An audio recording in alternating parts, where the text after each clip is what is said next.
கழிக்கிறது ரொம்ப ரொம்ப முக்கியமான விஷயம். அதை நம்ம கோட்டை விடுறதுனால தான் எல்லாமே போகுது. சரிங்களா? அப்படியும் இப்படி அழுத்தியும் நம்மளால பண்ண முடியலன்னா வந்து படுக்கணும். வலது பக்கமாக படுத்தா யூரினரி ப்ராப்ளம் சரியா, இடது பக்கமாக படுத்தா இந்த மலக்கழிவு சரியா நடக்கும். அப்படி இல்லைன்னா திருப்பி வந்து கொஞ்ச நேரம் படுத்து இடது பக்கமோ வலது பக்கமோ 5 கழிச்சு படுத்துக்கிட்டு இருந்துட்டு அதுக்கப்புறமா போய் மறுபடியும் மலம் கழிக்கணும். மலம் கழிக்காம அடுத்த வேலைக்கு போகக்கூடாது. இது ஒரு ஸ்ட்ரிஞ்சன்ட் ரூல். மலம் கழியாம அடுத்த வேலையே பண்ணக்கூடாது. மலம் கழியறதுக்கு உண்டான வழி என்னவோ அதை தான் தொடர்ந்து பண்ணிக்கிட்டே இருந்து மலம் கழிக்கணும். நம்ம வந்து சரி இன்னைக்கு இல்லை நாளைக்கு போய்க்கலாம், எப்போ வருதோ அப்போ போய்க்கலான்ட்டு போயிடுவோம். வெளியே எடுத்து ஆகணும், மலம் கழியணும். அப்படிதான் அப்பதான் அடுத்த வேலை உணவு. மனம் கழிக்காம அடுத்த வேலை உணவு சாப்பிடக்கூடாது. ஏன்னா ஆல்ரெடி உள்ள வந்து வச்சுக்கிட்டு இருக்கிறோம், மறுபடியும் உள்ள போனா என்ன பண்றது? மலம் கழிக்காம அடுத்த வேலை உணவு கிடையாது. இதெல்லாம் ரூல் ஃபாலோ பண்ணணும்.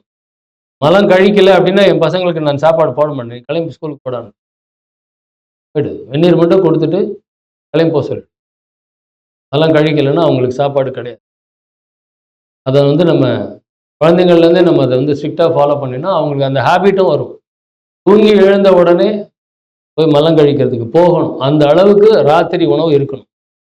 ராத்திரி உணவை பொறுத்து தான் காலையில் மலம் கழிக்கிறது நடக்கும். ராத்திரி உணவு நல்ல பிஸா வாங்கி கொடுத்துறோம்னா காலையில் அவன் எங்கேருந்து மலம் கழிக்க போவான்? அதுக்காக உங்கள் வீட்டில் பசங்கள்லாம் பிஸாவே சாப்பிடலையா அப்படின்னு சாப்பிடுவாங்க. வாங்கி கொடுத்துருக்கேன், பிஸா வாங்கி கொடுத்துருக்கேன். 7 மணிக்கு முன்னாடி சாப்பிட்டு முடிக்கணும். எத்தனை மணிக்கு நீ படுக்கிறதா இருந்தாலும் எந்த மாதிரி ஐட்டமில் ஏதாவதுன்னா 7 மணிக்கு முன்னாடி சாப்பிட்டுட்டு வெந்நீர் குறைஞ்சது 2-3 டம்ளராவது நல்ல சுட சுட வெந்நீர் குடிக்கணும். அப்போதான் கொஞ்சமாவது அந்த டைஜஷனுக்கு ஹெல்ப்ஃபுல்லாக இருக்கும். அதுக்காக பிஸா வாங்கி தரலாமான்னு இல்லை. இந்த காலத்தில் நீங்கள் அதெல்லாம் அவாய்ட் பண்ண முடியாது பசங்க கிட்ட. நம்ம வேணால் சாப்பிடாம இருக்கலாம், அவங்கள்ட்ட அவாய்ட் பண்ண முடியாது. பிஸா கொடுமா, நூடுல்ஸ் கொடுமா, பாஸ்தா செஞ்சு கொடுமா, பர்கர் வாங்கி கொடுமா, என்ன பண்ணுவீங்க? தன்மாரத்தை கொண்டு போய் அவங்கள்ட்ட 8 வயசு பையன்கிட்ட திணிக்க முடியுமா? 10 வயசு பையன்கிட்ட திணிக்க முடியுமா? இந்த பிள்ளைகிட்டே திணிக்க முடியாதுல்ல. இது வளர்ந்த பிள்ளைகிட்டே திணிக்க முடியாது. வாடா கடைக்கு போயிட்டு வரலான்னா இல்லை எனக்கு பசிக்குதுன்னு உட்காந்துட்டான்ல. சொல்கிறேன், அந்த மாதிரி கொஞ்சம் ப்ராக்டிக்கலாக நம்ம ஹேண்டில் பண்ணணும் பசங்களை. இல்லாட்டி வந்து நம்மளாலேயே சன்மார்க்கத்தில் பயணிக்க முடியாது. அப்போ அதுக்கு ஆல்டர்னேட் என்ன, இல்லை அதை வந்து எப்படி நம்ம சரி பண்ணணும் அப்படிங்கிற வழியை பார்க்கணும். ஃப்ரிட்ஜில் எங்கள் வீட்டு ஃப்ரிட்ஜில் தண்ணி பாட்டில் பசங்க வச்சாங்கன்னா அந்த தண்ணி பாட்டில் எடுத்து முதல்ல வெளியே போட்டுருவேன், தூக்கி போட்டுருவேன். எந்த விதமான இதுவும் கிடையாது, கிடையவே கிடையாது. தண்ணி குடிக்கிற தண்ணி கூட ஃப்ரிட்ஜில் வச்சு குடிப்பாங்க. இல்லைன்னு என்னப்பா அக்கிரமம் பண்ணுறியப்பா அப்படி. நீ அட்லீஸ்ட் வார்ம் வாட்டராவது குடி.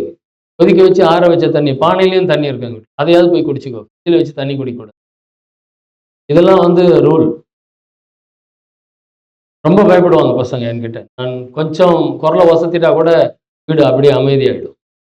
ஏன்னா சில விஷயங்கள்லாம் நான் ரொம்ப ஸ்ட்ரிக்டாக இருப்பேன். தோளில் கை போட்டுக்கிட்டு என்னடா அந்த பொண்ணு பிடிச்சிருக்குதான்னு கேட்குற அளவுக்கு நான் ஃப்ரெண்ட்லியாக இருப்பேன். அதே நேரத்தில் இது மாதிரி சாப்பாடு விஷயங்கள் எல்லாம் அதே மாதிரி சன்மார்க்க ஆகாரம் தான் எங்கள் வீட்டில் அப்படின்றது கிடையாது. எனக்கு மட்டும்தான் அந்த மாதிரி. பசங்களுக்கெல்லாம் என்ன சமைச்சு போட்டாலும் சாப்பிடும். இந்த காய் எனக்கு பிடிக்காது அப்படின்னு பசங்க வெளியே வரக்கூடாது. இது எனக்கு பிடிக்காது, இதை நான் சாப்பிட மாட்டேன், எனக்கு வேற செஞ்சு கொடுன்ற விஷயம் எந்த வீட்லையும் இருக்கக்கூடாது. பசங்களை அந்த மாதிரி வளர்த்துக்க. எதை நீங்கள் சமைச்சு கொடுத்தாலும் நல்லதுன்னு அவங்க சாப்பிடணும். அந்த பழக்கத்துக்கு வரணும். இப்போ அந்த மலம் கழிக்காம எந்த வேலையும் நம்ம போகக்கூடாது. அதுக்கு உண்டான வழி என்னவோ அதை தேர்ந்தெடுத்து அந்த வழியை பண்ணி மலம் கழிக்கணும். அது மாதிரி தான். மலம் கழிக்கலன்னா ஸ்கூல் போவாதன்னே சொல்லுவேன். அதுக்கு மலம் கழிக்கணும்.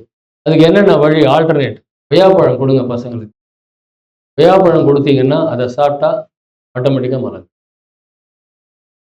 மலம் கழிக்காத பசங்க இருந்தாங்கன்னா அப்படி மருந்து வகைகளில் வரணும் அப்படின்னா திரிபலா சூரணத்தை சாயங்காலம் ஒரு ஸ்பூன் வெந்நீரில் போட்டு ஒரு 1/4 டம்ளர் வெந்நீரில் ஒரு 1/2 ஸ்பூனை போட்டு நல்லா கரைச்சி பசங்களுக்கு சாயந்தரம் கொடுத்தீங்கன்னா அடுத்த நாள் மலம்.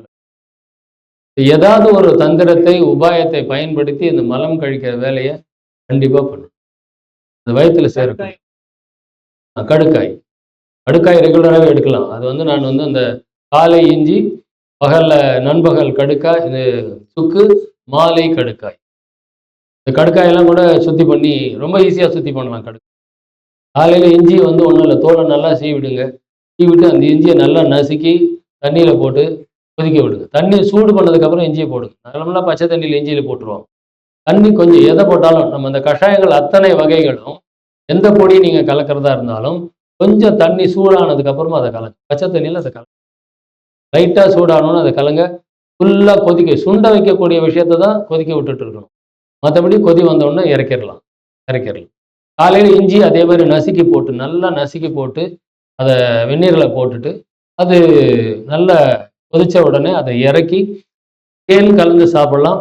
இல்லை பனங்கள் கண்டு நாட்டு சர்க்கரை இல்லை வெல்லம், இது மூணுத்துல எது வேணாலும் அதில் கலந்து குடிக்கலாம் காலையில்.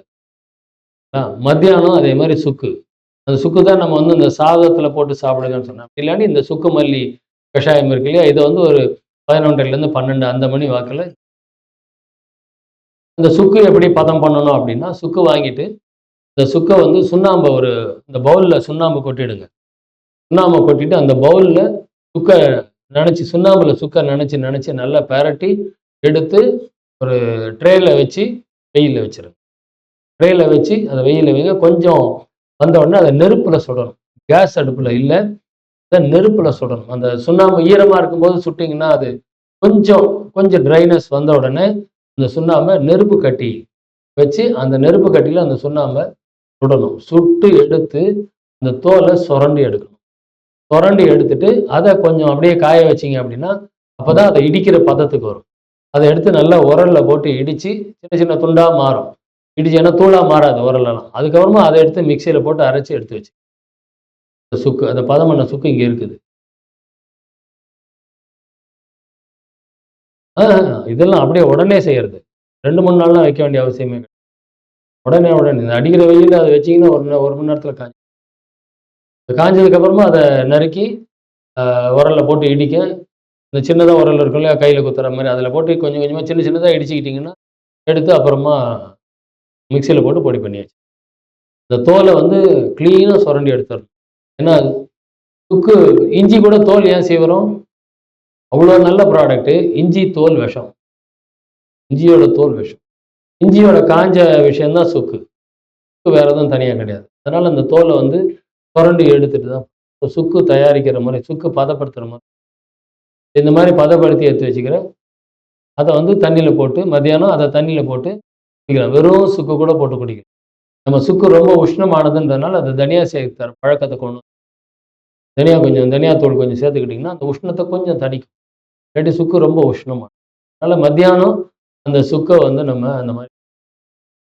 சாயந்தரம் கடுக்காயில் என்னென்னா உள்ளே இருக்கிற கொட்டையை தூக்கி போட்டு தோலை தான் நீங்கள் அடிக்கணும். கடுக்காயில் தோல் தான் சாப்பிடணும், உள்ளே இருக்கிறத சாப்பிடக்கூடாது. அதை வந்து நல்ல அது கடுக்காய் மட்டும் ஒரு நாள் 2 நாள் ஊற வச்சா நல்லது. எதில் ஊற வைக்கணும்னா தண்ணி சாதம் வடிகட்டுறீங்க இல்லையா, அந்த கஞ்சி தண்ணியில் அந்த கடுக்காய் ஊற வச்சு எடுக்கலாம். ஊற வச்சு எடுத்து அதுக்கப்புறமா அதை கொஞ்சம் காய வச்சு அதை பொடி பண்ணி யூஸ் பண்ணலாம், கடுக்காய் பொடி.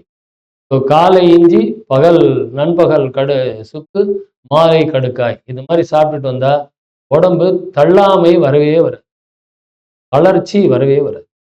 இது வந்து ஆதி காலத்தில் இருந்து வரக்கூடிய ஒரு செயல்முறை. ஸோ இது வந்து அந்த மாதிரி ஒரு விஷயம். அடுத்தது மலை ஜலம் கழிக்கிறது பார்த்தாச்சு. அதே மாதிரி பல் துலக்கல் பார்த்தாச்சு.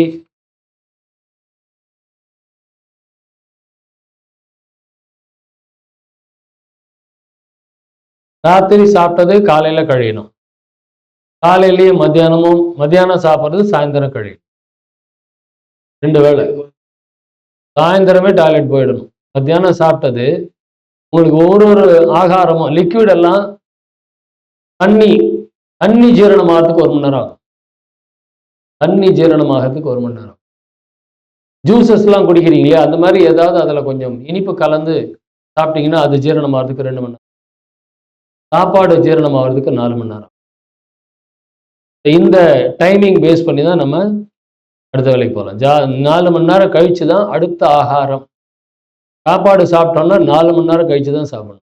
ஏதாவது ஜூஸ் ஏதாவது குடிச்சிங்கன்னா 2 மணி நேரம் கழிச்சு தான் ஆகாரத்துக்கு, வேற அடுத்த ஆகாரத்துக்கு அப்போ தான் போகணும். தண்ணி குடிச்சிங்கன்னா கூட தண்ணி ஒரு 2 டம்ளர் குடிச்சிட்டீங்க அப்படின்னா 1 மணி நேரத்துக்கு வேற எதுவும் எடுத்துக்கூடாது. அந்த அளவுக்கு அந்த அதோடைய ஜீரண நேரம் மாறுபட்டுட்டு அதுக்கேற்ற மாதிரி தான் வள்ளலார் சொல்லுவார், முன்பு புசித்த போஜனம் செரித்ததை அறிந்த பின்புதான் அடுத்த சாப்பாட்டுக்கு போகணும். முதல்ல சாப்பிட்டது செரிச்சிருச்சா, மலம் கழியலன்னா என்ன அர்த்தம்? தங்கி இருக்கு அப்படின்னு அர்த்தம். இப்போ மலம் கழியணும். ராத்திரி சாப்பிட்றது காலையில மலம் கழியணும், காலையில நம்மளுக்கு சாப்பாடு கிடையாது, பகல்ல சாப்பிட்றது சாயங்காலம் மலம் கழியணும். அப்போ காலையிலையும் சாயங்காலம் மலம் கழிஞ்சதுக்கு அப்புறமா தான் நம்ம பூஜை பண்ணவே உட்காரோம். பூஜை பண்ண போறோம்னா தேக சுத்தின்னு ஐயா சொல்லுவார். நம்ம குளிக்கிறதா நினைச்சிட்டு இருக்கிறோம். மலம் கழியாம இருந்தா தேகம் சுத்தமாக இல்லை என்று அர்த்தம். மலம் கழிக்காதவன் பூஜையே பண்ணக்கூடாது. மலம் கழிக்காதவன் பூஜையே பண்ணக்கூடாது. ஏன்னா உள்ள அழுக்கு இருக்கு, சுத்தமா இல்லைன்னு அர்த்தம். அந்த மாதிரி ரூல்ஸ் இருக்குது. தேக சுத்தி கரண சுத்தி அப்படிங்கிறார். கரண சுத்தின்னா எண்ணங்கள் தூய்மையா இருக்கணும். எண்ணம் தூய்மையா இல்லாதவன் சாமிக்கிட்டே போகக்கூடாது. எண்ணம் தூய்மையா இல்லாதவன் சாமிக்கிட்டே தீபாரணை பண்ணும்போதே திரும்பி பார்த்து கத்துறாரு ஐயர். இப்போ அவரெல்லாம் அப்படியே வெளியேற்றணும், அப்படியே வெளியேற்றணும். இப்போ எண்ணங்கள் தூய்மையா இருக்குது அப்படின்னா கரண சுத்திங்கிறார். கரணங்கள் எல்லாம் சுத்தமா இருக்கணும், அவன் தான் பூஜை பண்றதுக்கு தகுதியானான். அது மாதிரி நிறைய விதிமுறைகள் சன்மார்க்கத்தில். மலம் கழிஞ்சிருச்சு எல்லாமே அந்த மாதிரி உடல் தூய்மை, அப்புறம் பல்லு விளக்குறோம், அப்புறம் மூலிகை பானம் சாப்பிட்டோம், வேலைக்கு போயிட்டு வந்துட்டோம், எப்படி சாப்பிடணும் என்னென்ன சாப்பிடணும் எல்லாத்தையும் சொல்லிட்டு எதையெல்லாம் சாப்பிடக்கூடாது அப்படின்னு சொல்லிட்டு அந்த சாப்பிடக்கூடிய ஐட்டங்கள்ல ஒன்று விட்டுட்டோம். எண்ணெய் முக்கியமானது. எந்த எண்ணெயில சமைக்கணும்? எந்த எண்ணெயில சமைக்கணும்? தேங்காய் எண்ணெய், நல்லெண்ணெய். நல்லெண்ணெயில சமைக்கலாம், தேங்காய் எண்ணெயிலையும் சமைக்கலாம், கடல் எண்ணெயும் பயன்படுத்துவாங்க. இது 3ம் பயன்படுத்தலாம், அவங்கவுங்க சௌகரியத்தை ஏற்ற மாதிரி. தாளிக்கிறது நல்ல எண்ணெயில தான் தாளிக்கணும். அப்பளம் இல்லை வத்தல் ஏதாவது பொரிச்சு எடுக்கிறீங்கன்னா அது கடல் எண்ணெயில பொரிச்சு. முக்கியமான பண்டங்கள் இப்போ ரசத்துல எலுமிச்சம்பழ ரசம் கேள்விப்பட்டிருக்கீங்களா? அது தேங்காய் எண்ணெயில தான் தாளிக்கணும். தக்காளி ரசம் தேங்காய் எண்ணெயில தான் தாளிக்கணும். அது மாதிரி சில ரசங்கள், அதே மாதிரி மோர் குழம்பு வச்சிங்கன்னா தேங்காய் எண்ணெய் தான் பயன்படுத்தும். இப்போ நல்லெண்ணெய், தேங்காய் எண்ணெய், கடல் எண்ணெய், இந்த 3த்தையும் அது அந்தந்த எதுக்கு தேவைப்படுதோ அதுக்கு பயன்படுத்தலாம். வேற எண்ணெய் வாங்கக்கூடாது. இல்லை, அதுதான் சமையலுக்கு நல்லெண்ணெய் தான் பயன்படுத்தணும். சாம்பார் வைக்கிறீங்க அதெல்லாம் நல்ல சில குறிப்பிட்ட ஐட்டங்களுக்கு தான் தேங்காய் எண்ணெய்க்கு மாறுவோம். சொன்னல எலுமிச்சம்பழம் ரசம், மோர் குழம்பு அது மாதிரிலாம் வைக்கும்போது தேங்காய் எண்ணெயில தாளிப்பாங்க. எனக்கு அந்த மாதிரி டிஃபைனேஷன் வருது, அது மாதிரி வருது, மேபி இருக்கலாம். நான் எங்கள் வீட்டு பழக்கத்தை சொல்லிட்டு இருக்கிறேன். அப்படிதான் முதல்ல இருந்தே நாங்கள் பழகிட்டு இருக்கோம். 3 எண்ணெயும் இருக்கும் எங்கள்கிட்ட. அதில் ஏதாவது மாற்றி, இன்ஃபேக்ட் இந்த பண்டிகையிலெல்லாம் சமையல் பண்ணும்போது நான் அந்த பண்டிகையில் இருக்கிறவங்கள்ட்ட அப்பளம் பொரிக்கிறாங்க, வத்தல் பொரிக்கிறாங்கன்னா நீங்கள் பாமாயில் பயன்படுத்துங்கன்னு சொல்லுவேன். அவங்கள பாமாயில பயன்படுத்துங்க. ஒரு தடவை பயன்படுத்தணும், அந்த பாமாயில் எடுத்து ஊற்றி. பாமாயில போல ஹீட் ரெசிஸ்டன்ஸ் எந்த ஆயிலுக்கும் கிடையாது. பாமாயில் தான் ஹீட் ரெசிஸ்டன்ஸ். ஏன்னா அப்பளம் பொரிக்கணும் அப்படின்னா எவ்வளோ எண்ணெயை வச்சு நம்ம அவ்வளோ சூடு பண்ணி அதில் அப்பளத்தை போடும்போது அந்த பாமாயிலுக்கு தான் ஹீட் ரெசிஸ்டன்ஸ் அதிகம். சயின்டிஃபிக்காக பாமாயில் யாருமே சாப்பிடக்கூடாது. ஓகே, இந்த டீப் ஃப்ரை நீங்கள் பண்ணும்போது பாமாயிலில் பண்ணீங்க அப்படின்னா உடம்புக்கு கெடுதல் வராது. அந்த பாமாயில ஒன்ஸ் யூஸ் பண்ணிட்டீங்கன்னா, ஒரே ஒரு அப்பளத்தை நீங்கள் 1 லிட்டர் பாமாயில பொரிச்சிட்டிங்கன்னா கூட திருப்பி அந்த பாமாயில யூஸ் பண்ண. That's it. அதோட எக்ஸ்பைரி டேட் ஆயிடுச்சு. ஒரு தடவை பொரிச்சிட்டிங்கன்னா அது எக்ஸ்பயர்டு. அதை திரும்பி யூஸ் பண்ணக்கூடாது. இது நான் பண்டிகைகளை சமைக்கிறவங்களுக்காக சொல்லுவேன்.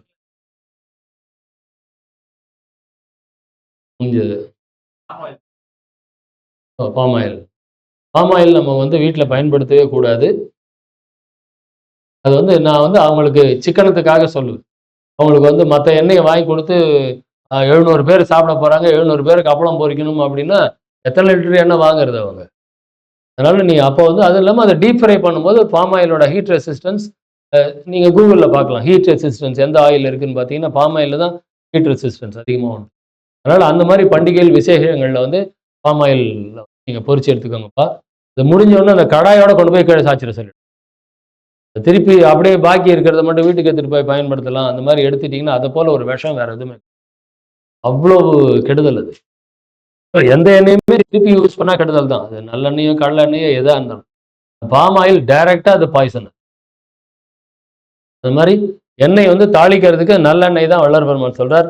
அப்படி இல்லை இன்னும் வேணும்னா பட்டர் வெண்ணெயில தாளிக்கலாங்கிறார். பசு வெண்ணெயில தாளிக்கலாம் அப்படிங்கிறார். அது அது ஏன் நான் சொல்றது இல்லை அப்படின்னா இந்த வெண்ணெய் பால் அதெல்லாம் யார் சாப்பிடலாம் அப்படின்னா இந்த மாடு வளர்க்கறது போது அந்த கண்ணுக்குட்டியை மாட்டுக்கிட்ட விட்டுட்டு அந்த கண்ணுக்குட்டி எல்லா பாலும் குடிச்சிட்டு மீதி அதுவா தூரமா போய் நம்ம இழுத்து கட்டக்கூடாது. கண்ணுக்குட்டி பால் குடிச்சு நகர்ந்து போனதுக்கு அப்புறமா ஏதாவது பால் இருந்தா அதை கறந்து நம்ம பயன்படுத்தலாம். அதுல இருந்து வெண்ணெய் எடுக்கலாம், நெய் எடுக்கலாம், ஏதாவது பண்ணலாம். மற்றபடி கண்ணுக்குட்டியை இழுத்து கட்டி போட்டுட்டோ இல்லை கண்ணுக்குட்டி மாதிரி வைக்கோ இல்லை கண்ணுக்குட்டி செஞ்சு வச்சோ இல்லை இந்த மிஷின்ல பால் கறந்தோ அந்த பாலை நம்ம திரும்பி கூட பார்க்க பால் சாப்பிடலாம்னா இப்படி கறந்த பாலை எடுத்துக்கொள்ளலாம். ஸோ அது ஒன்று தான். அப்புறம் எண்ணெய் சொல்லிட்டேன், எண்ணெய் வகைகள் சொல்லிட்டேன். அதே மாதிரி உப்பு உப்பு வந்து ரொம்ப கம்மியாக சேர்த்துக்கணும். உப்பு கொஞ்சம் கம்மியாக இருந்ததுனாலே உடம்புக்கு நல்லது. உப்பு வந்து உப்பு புளி மிளகாய் உப்பு புளி மிளகாய் இதெல்லாம் எவ்வளோ கம்மி பண்ணுறீங்களோ அவ்வளோ ஆரோக்கியமாக அதனுடைய பயன்பாட்டை கம்மி பண்ணணும். உப்பு புளி மிளகாய் கம்மி பண்ணணும்.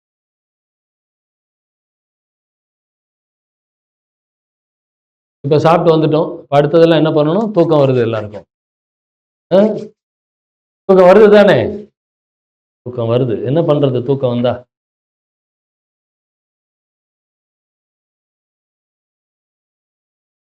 வெத்தலை போடுறீங்களா? வெத்தலை வெத்தலை இருக்குதா? எங்க இருக்குது? நிறைய இருக்கா? வெத்தலை போடுறீங்களா? போடுவீங்களா? போடுங்களா, எடுத்துட்டு வா. ஒரு பிளேட்ல வெத்தலை வச்சு எடுத்துட்டு வா. ஒரு பவுல் கொண்டு வா. பாக்க கொட்டிடலாம் பிரிச்சு. இங்கேயே வச்சுட்டு இருக்கலாம். சாப்பிட்ட உடனே வெத்தலை அங்கே வச்சிருந்தா போட்டுட்டு இருப்போம். போடுறது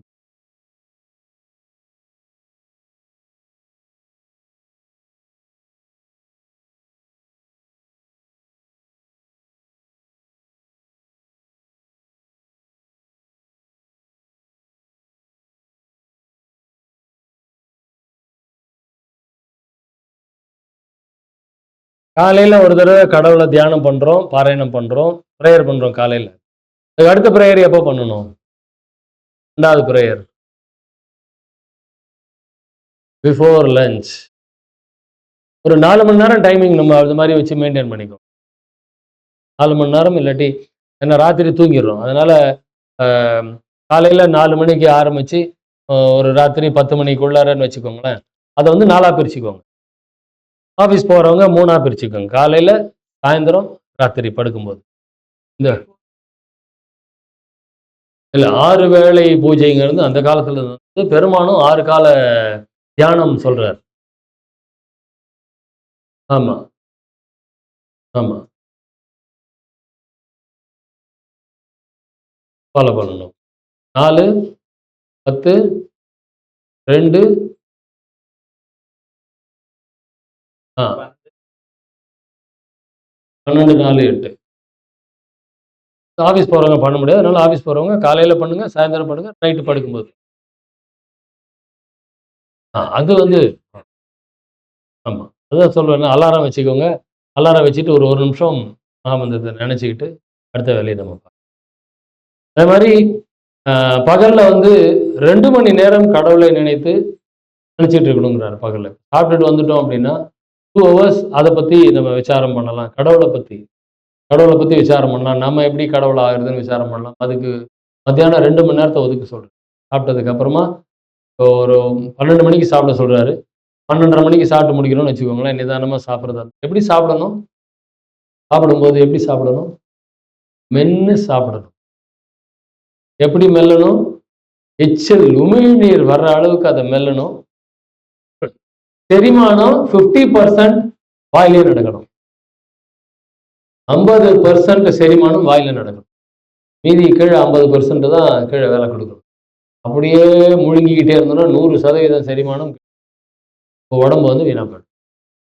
எந்த அளவுக்கு மென்னு சாப்பிடுறோமோ அந்த அளவுக்கு ஆரோக்கியமா இருக்கும். அதை மெல்லும்போது நல்லா வாயை திறந்து திறந்து மெல்றது வந்து இது வேணாம், இது போடு. பவுல் எடுத்துட்டு வாடா.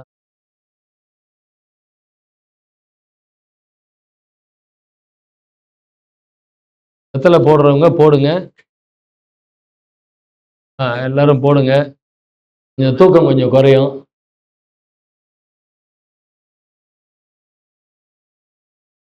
மேலே போய் வெத்தலை போட்டுட்டு வாய் கொப்பளிச்சு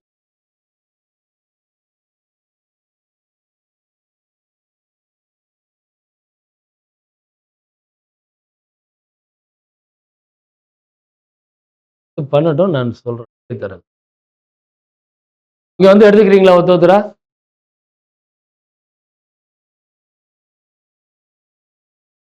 வெத்தலை போடாதவங்க யாரு இது வரைக்கும் வெத்தலை போட்டதே இல்லை? அம்மா வாயெல்லாம் மூடிக்கிட்டாங்க. நாங்க என்ன வெத்தலையை திணிக்கவா போறோம்? ஆமாய்யா, அதை கொட்டிடுங்க.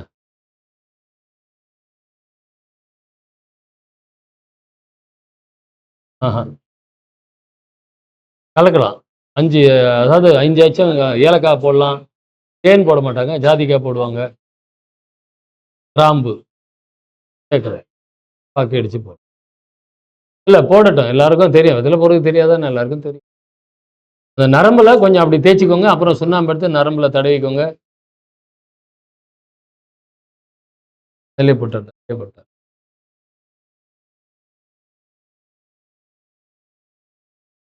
இதுல நீங்க பாருங்க, முதல்ல மென்ன உடனே வரக்கூடிய சாறு துப்பணும்னு சொல்லியிருக்கு. அது வீட்டுக்கு போனதுக்கு அப்புறம் அதை பழகிக்கோங்க. இல்ல, ஒரு இலை போதும். ராத்திரியில 2 இலை எடுத்துக்கோங்க. இப்ப 2 எடுத்தீங்கன்னா ராத்திரி 3 எடுக்கணும். போயிடும். காலையில பாக்கு அதிகமா இருக்கணும், மத்தியானம் சுண்ணாம்பு அதிகமா இருக்கணும், ராத்திரி வெத்தலை அதிகமா இருக்கணும்.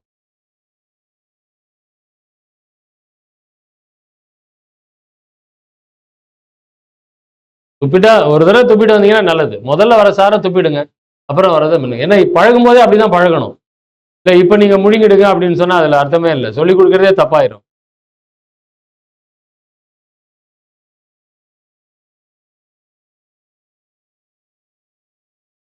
எதுமா?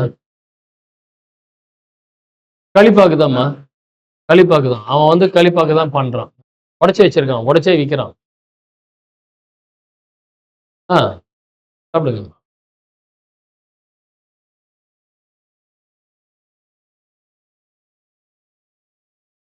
ஆஹா, இது போடக்கூடாது. அப்படி வச்சிருங்க, வேஸ்டா பண்ணிடுங்க, பரவாயில்ல. இந்தாங்க, இதுல வச்சிருங்க. பின்பக்கம் நரம்புல தான் தடவணும். நிறைய எடுத்துட்டீங்க, இவ்வளோ வேண்டாம், இவ்வளோ வேண்டாம். சாப்பிட்டீங்கன்னா வாய் வெந்து போயிடும். ரிமூவ் பண்ணுங்க. இது மட்டும் தடவுங்க போதும். அது வேணாம். நீங்க இப்ப முதல் தடவை போடுறீங்க, வாய் வெந்து போயிடும்.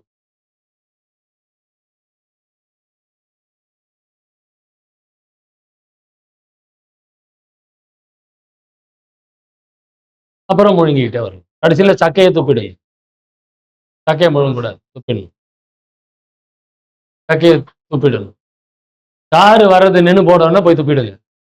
சாறு வர வரைக்கும் சாப்பிடுங்க, சாறு வந்த உடனே துப்பிடுங்க. முதல்ல வரக்கூடிய உமிழ்நீர் துப்பணும், அதை போய் துப்பிட்டு வந்துடுங்க. அதுக்கப்புறமா சாறு வர வரைக்கும் அதை மென்னுக்கிட்டு இருங்க. சாறு வர்றது நின்று போன உடனே அந்த சக்கையை போய் துப்பிட்டு வந்துடுங்க. இன்னும் கொஞ்சம் கொஞ்சம் அவ்வளவு போதும். இதாம்மா, இதாம்மா.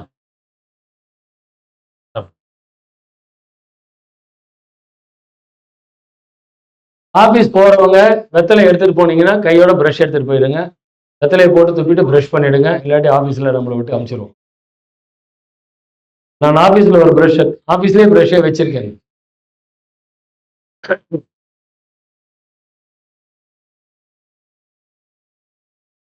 படிக்கிற பசங்க எல்லாம் வெத்தலை போடக்கூடாதுன்னு சொல்லுவாங்க. ஏன் சொல்லுங்க? படிக்கிற பசங்க வெத்தலை போடுவாங்க. நீ படிக்காத பையன் தானே.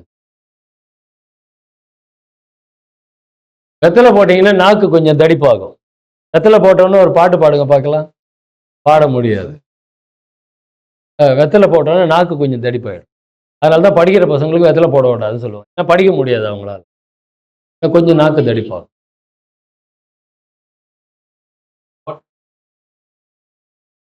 ஏய், இது நல்ல எக்ஸ்கியூஸ் தானே உனக்கு. அப்பாடா ஐயா வெத்தலை போட்டதுனால தான் என்னால படிக்கவே முடியலன்னு சொல்லிடலாம்ல.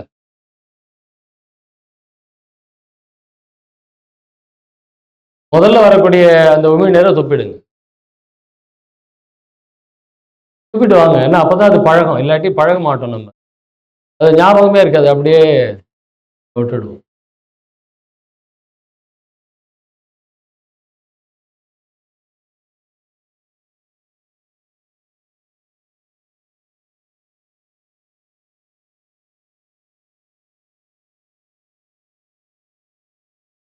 இல்ல உங்களுக்கு பயமா இருக்குன்னா வெறும் வெத்தலையை மட்டும் மெல்லுங்க. என்ன சுண்ணாம்பு பாக்கு வந்து துவர்ப்பு தலை சுத்தல் உண்டு பண்றதுக்கு வசதி உண்டு, வாய்ப்பு உண்டு. பாக்கு அதிகமாச்சுன்னா உங்களுக்கு தலை சுத்து. நீங்க பீடால வந்து அவன் வந்து பாக்கு கூட வைக்க மாட்டான், அவன் சீவலை வைப்பான். அப்புறம் என் பசங்களை வந்து வெறும் வெத்தலையை மட்டும் மென்று சாப்பிட சொல்லுவேன். பாக்கு சுண்ணாம்பு பசங்களுக்கு. வெத்தலையை மட்டும் 3 வேளையும் ஒரு வெத்தலையை மென்று சாப்பிட சொல்லுவேன். வெறும் வெத்தலை. வெறும் வெத்தலை சாப்பிடலாம். ஏன்னா கபம் நீக்கிறதுக்கு அது வழி பண்ணும். ஏன்னா பழக்கம் இல்லாதவங்க கொஞ்சம் பழகணும்.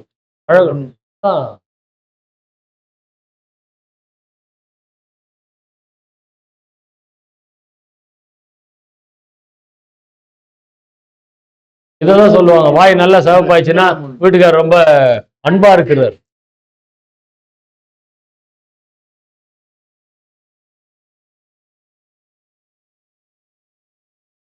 சாப்பிட்டுக்கோங்க, பரவாயில்ல. அந்த பழக்கத்துக்கு வர்றதுக்காக தான்.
முடிஞ்சா வாங்க, வெத்தலை போடுறதுக்கே சாயங்காலம் வரைக்கும் ஆக்கிட்டா எப்படி?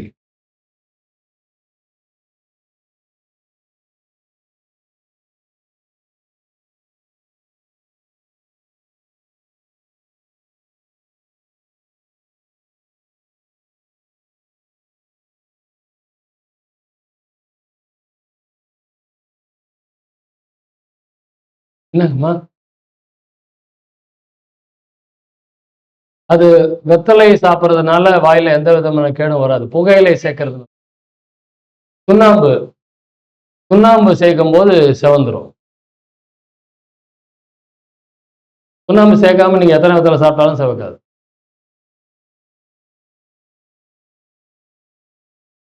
அதுக்காக நல்லா சேவக்கணும்னு சுண்ணாம்பு கொஞ்சம் எக்ஸ்ட்ரா போட்டுக்காதீங்க.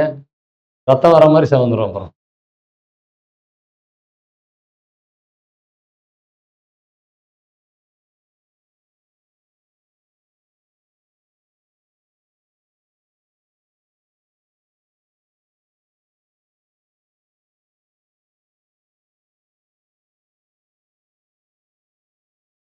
சரி, நம்ம சுக்கோட வைத்தியத்துக்கு வரலாமா? சுக்கு எதுக்கெல்லாம் பயன்படும்?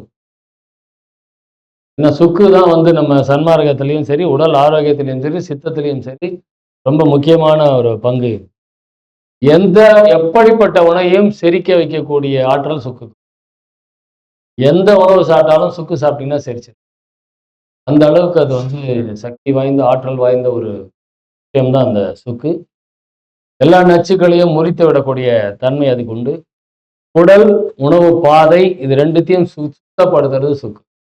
சுக்கு சாப்பிட்றவங்களுக்கு குடல் புண் வரவே வராது. அது மாதிரி அந்த உணவு பாதை இருக்கு இல்லையா, அந்த அந்த டியூப்ல வந்து எந்த விதமான பாதிப்பும் வர்றதுக்கு வாய்ப்பே கிடையாது. நமக்கு மூட்டு வலி, கை கால் மூட்டு வலிலாம் வருது அப்படின்னா சுக்குவோட கொஞ்சம் பால் சேர்த்து நல்லா அரைக்கணும். ஈஸா அரைக்கணும். சுக்கும் பாலும், சுக்கையும் பாலையும் நல்லா அரைச்சி எந்த இடத்துலலாம் வலிக்குதோ அந்த இடத்துலலாம் அதை தடவிட்டே வந்தீங்கன்னா வலி குணமாயிடும். மூட்டு வலி, கை கால் வலி எது இருந்தாலும் சரி, சுக்குப்பால் சுக்குப்பால் வைத்தியம் இது. அதை அரைச்சி அதில் தடவிட்டு வந்தீங்கன்னா அது சரியாக போயிடும். அதே மாதிரி சுக்கு பித்த உடம்பு அப்படின்னு சொல்லக்கூடியவங்களை சுக்கு தூள் பண்ணி அதில் எலுமிச்சம்பழம் புழிஞ்சி குடித்தா நல்லது. சேர்க்கலாம். சுக்கு ஏலக்காய் சேர்க்கலாம். மருத்துவத்தில் வரும்போது டீ போட்டு குடிக்கும்போது சுக்கு ஏலக்காய் எல்லாமே போட்டு குடிப்பாங்க. ஆனால் மருத்துவம்னு நீங்கள் வரும்போது அதில் ஏலக்காய் சேர்க்க வேண்டிய அவசியம்.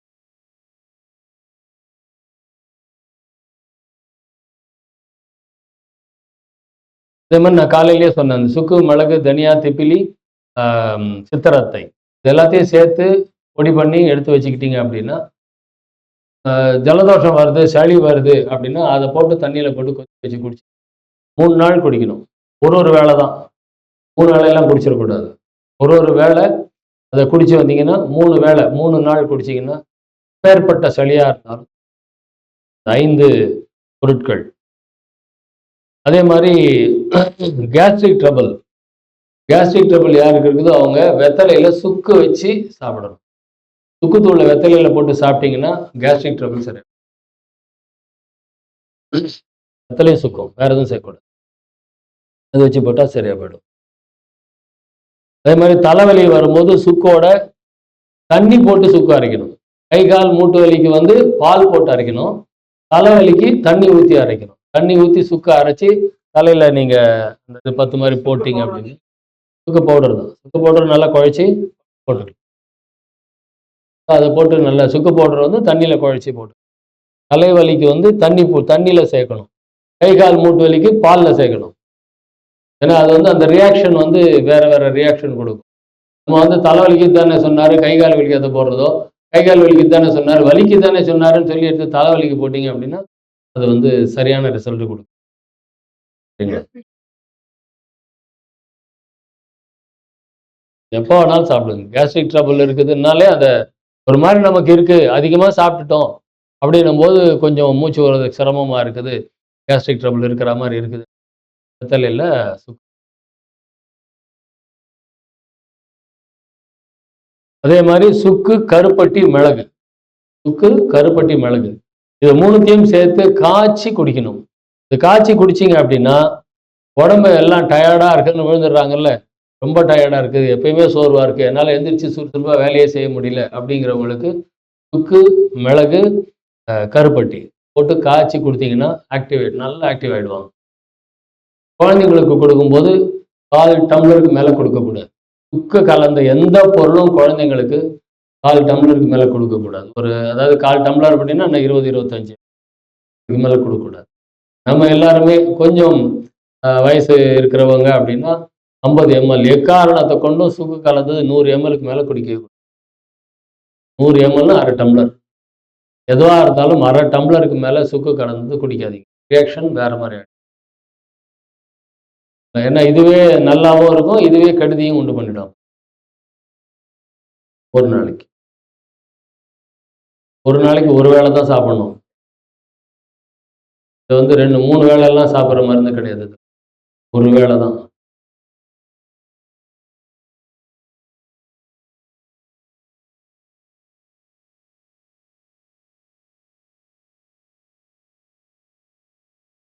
அதே மாதிரி யாருக்கு அலர்ஜி, யாருக்காவது ஏதாவது அலர்ஜி இருக்கா?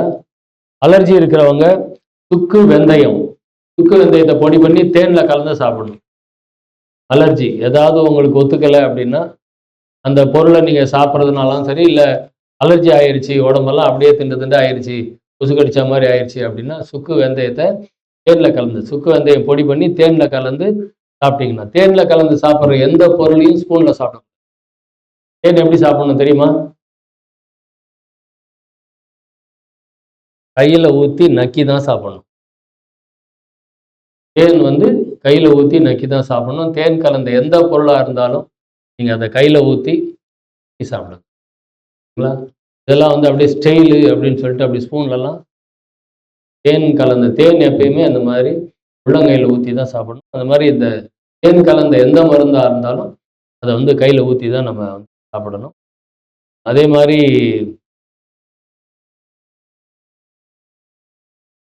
துளசி இலை, துளசி இலையை மென்று சாப்பிட்டீங்க அப்படின்னா வாந்தி வர்றது நிற்கும். வாந்தி எடுக்கிறவங்களுக்கு வந்து உடனே நம்ம டோம்ஸ்டால் கொடுத்து வாந்தியை நிறுத்துறதெல்லாம் தேவையில்லை. துளசி இலையை தொடர்ந்து ஒரு 2 இலையா 2 இலையை சாப்பிடுங்க. அப்படியே கொஞ்ச நேரத்தை விடுங்க. மறுபடியும் ஒரு 2 இலையை இலை 2 இலை நோட் பண்ணிக்கோங்க. துளசி இலையை கைப்பொடி நிறைய எடுத்து சாப்பிடக்கூடாது.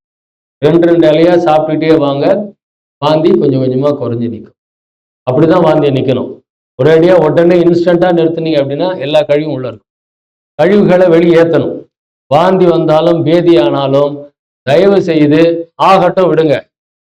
தண்ணி மட்டும் கொடுத்துக்கிட்டே இருங்க. டீஹைட்ரேஷன் ஆகாம தண்ணி மட்டும் கொடுத்துட்டே இருங்க. இதெல்லாம் உடம்பா பார்த்து நம்மளை கழிவு நீக்கம் செய்யுது. இதெல்லாம் பேர் கழிவு நீக்கம். நல்ல விஷயம். ஜுரம் அடிச்சா அதை விட நல்லது எதுவுமே கிடையாது. பேதி ஆச்சுன்னா அதை விட நல்லது எதுவுமே கிடையாது. குடல் சுத்தம் பண்ணுது.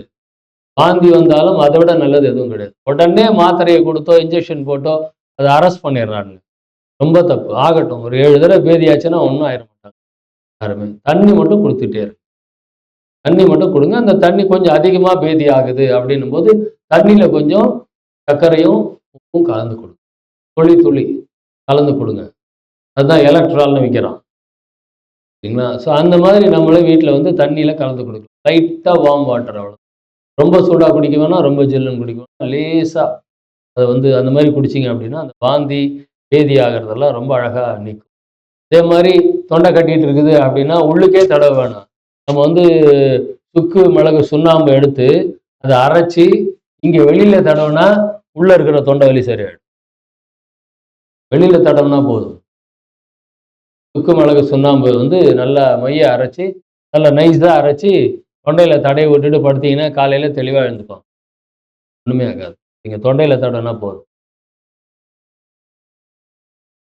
அதே மாதிரி நமக்கு பேதிக்கு கொடுக்கறது இப்போல்லாம் அதெல்லாம் யாரும் கொடுக்கறதே கிடையாது. அந்த காலத்திலலாம் நாங்கள்லாம் வந்து பாட்டி வீட்டுக்கு போனோம் அப்படின்னா போன அடுத்த நாள் காலையில் எங்களுக்கு பேதி கொடுத்துருவாங்க எங்கள் பாட்டி. அடுத்த நாள் காலையில் இன்னைக்கு போகிறோன்னா நாளைக்கு காலையில் எங்களுக்கு காலையில் என்னத்தையோ உருட்டி கொடுப்பாங்க. டே இருந்தால் முழுங்குன்னுவாங்க. அதை முழுங்கிடும். கண்டிப்பாக ஒரு 10-15 தடவை பேதி ஆகும். அப்புறம் மத்தியானம் மோர் எடுத்து கொடுப்பாங்க. பேதி நின்றும். அவ்வளோ சுலபமான வைத்தியங்கள். வேப்பம் கொழுந்து அதை நல்லா அரைச்சி ஒரு உண்டை கோழி உண்டை அதை சாப்பிட்டீங்கன்னா அன்னைக்கு ஒரு 4-5 தடவை போகும். வேப்பம் கொழுந்து. முருங்கைக்கீரை, முருங்கைக்கீரையை நல்ல ஒரு பவுல் ஃபுல்லாக பொரியல் பண்ணி சாப்பிடுங்க. ஒரு பவுல் ஃபுல்லாக பொரியல் பண்ணி, கொஞ்சமா இல்லை, ஒரு பவுல் ஃபுல்லாக முருங்கைக்கீரை சாப்பிடுங்க. உடனே பேதியாகும். அது நல்லது. அது முருங்கைக்கீரை உள்ள போய் வயிற்ற குடலை சுத்தம் பண்ணும். அது மாதிரி பேதியாக விடுங்க. பேதி ஆச்சுன்னா உடனே ஒரு 2 தடவை பேதி ஆச்சுன்னா உடனே ரொம்ப சோம்பலாக இருக்கும். சோம்பலுக்கு என்ன கொடுக்கணும்னு சொன்னேன்? சோர்வு நீங்கிறதுக்கு சுக்கு, தனியா, கருப்பட்டி அதை கொடுத்தீங்கன்னா சோர்வு நீங்கிடும். அவ்வளோதான். இந்த மாதிரி நம்ம உடம்ப வந்து நம்ம அப்பப்போ ஒரு மாசத்துக்கு ஒரு தடவை பக்குவப்படுத்திக்கிட்டே வரும்.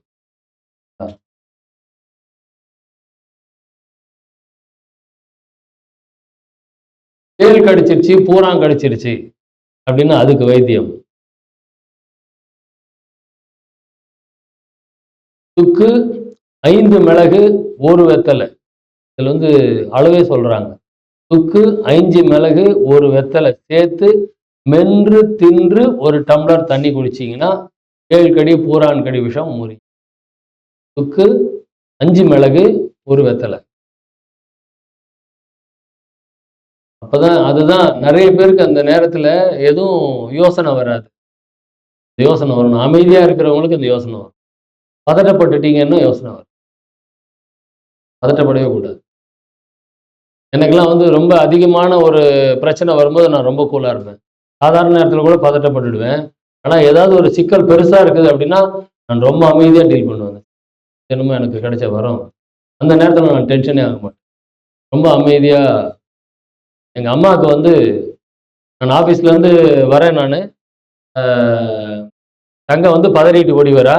அம்மாவுக்கு என்னமோ ஆச்சு, சீக்கிரம் உள்ள வாடான்றா. நான் உள்ளே போகிறேன். எங்கள் அம்மா அப்படியே விழறாங்க. அவங்க யூரின் போகிறாங்க, மோஷன் போகிறாங்க. அவங்க கண் வந்து உள்ளே போயிடுச்சு, மடிஞ்சிருச்சு. கண் மடிஞ்சிருச்சு. அப்போ வந்து என் தங்கை, அம்மா, நான் இருக்கிறேன். நான் அந்த கண்ணெல்லாம் மடியுது பார்த்தா அம்மா கன்னத்தில் நல்லா கட்டிக்கிட்டே இருக்கிறேன். ஃபர்ஸ்ட் எய்டு படிச்சிருக்கிறேன். அதனால அம்மாவுக்கு ஃபர்ஸ்ட் எய்டு கொடுக்குறேன். ஃபர்ஸ்ட் எய்டு கொடுத்த உடனே சுதாரிச்சுட்டு எழுந்துக்கிறாங்க. கண்ணு மறுபடியும் வெளியே வரும். கண்ணு உள்ளே போயிடுச்சு. பல்ஸ் காணும். பல்ஸ் பார்க்குறேன், பல்ஸ் இல்லை. பல்ஸ் டவுன் ஆகிட்டே போகுது. பல்ஸ் டவுன் ஆகிட்டே போகுது. யூரின் போயிட்டாங்க, மோஷன் போயிட்டாங்க. யூரின் போய், மோஷன் போய், கண்ணு போய், பல்ஸ் டவுன் ஆகுது. உடம்பு ஃபுல்லாக நனைஞ்சிருச்சு அம்மாவுக்கு. நனைஞ்சு 100% ஹார்ட் அட்டாக். 100% ஹார்ட். நல்லா ஃபர்ஸ்ட் எய்டை பண்ணி அம்மாவை வந்து அப்படியே கைத்தாங்களா தூக்குறேன். அப்பா வந்து வராரு வெளியிலேருந்து. வராரு. அப்பா கார் நிறுத்தாதப்பா, காரை உள்ளே பார்க் பண்ணுறதுக்காக கேட்டை திறந்து வச்சிருக்கிறாங்க. கார் உள்ளே பார்க் பண்ணுறதுக்கு வராரு. அப்பா கார் நிறுத்தாத, அம்மாவுக்கு ஹார்ட் அட்டாக்ன்றேன். எச்சிப்படா அப்படின்னு சொல்லிட்டு ஒரு கார் நிறுத்துறாரு.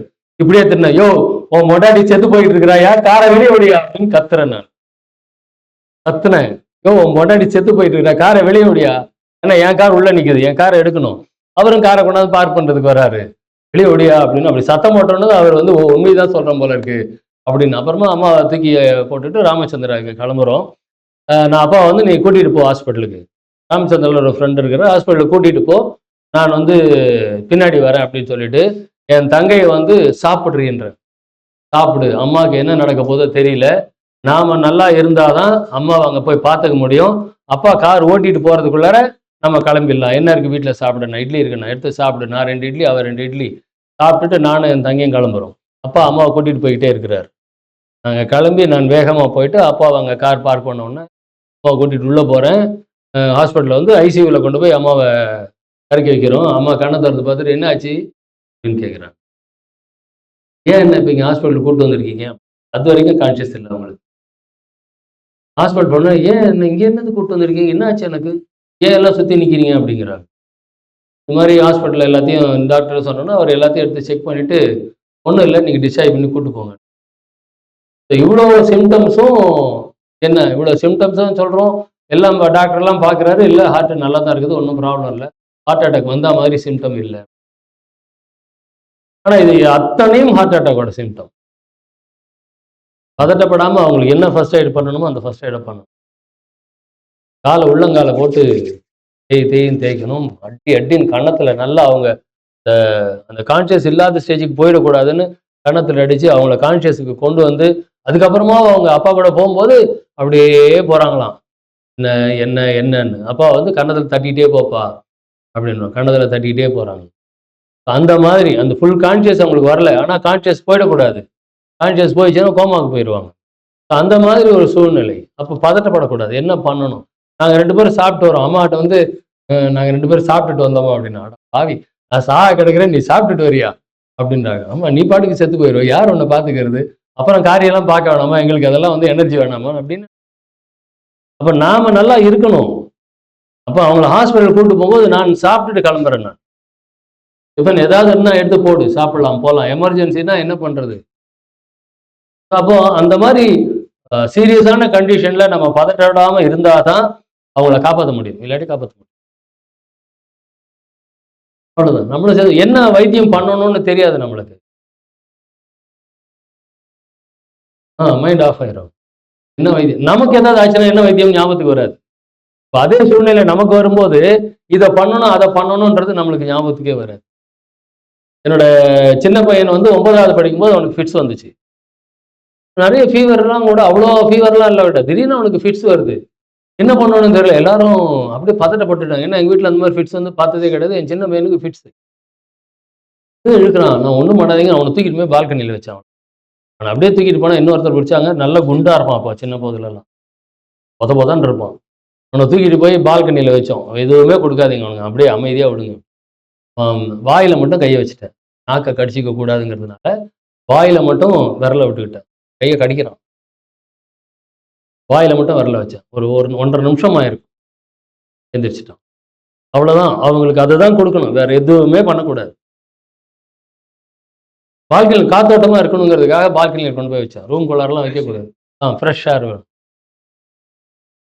எல்லாம் அப்படியே சுத்தி நின்னுப்பாங்க. சுத்தி நின்னுட்டு அவங்களுக்கு ஆமா சார். அந்த ஒரு பால்கனியில கொண்டு போய் வச்சேன். வச்சுட்டு எல்லாம் தள்ளி நில்லுங்க. அவன் வாய்க்குள்ளார விரல விட்டேன்.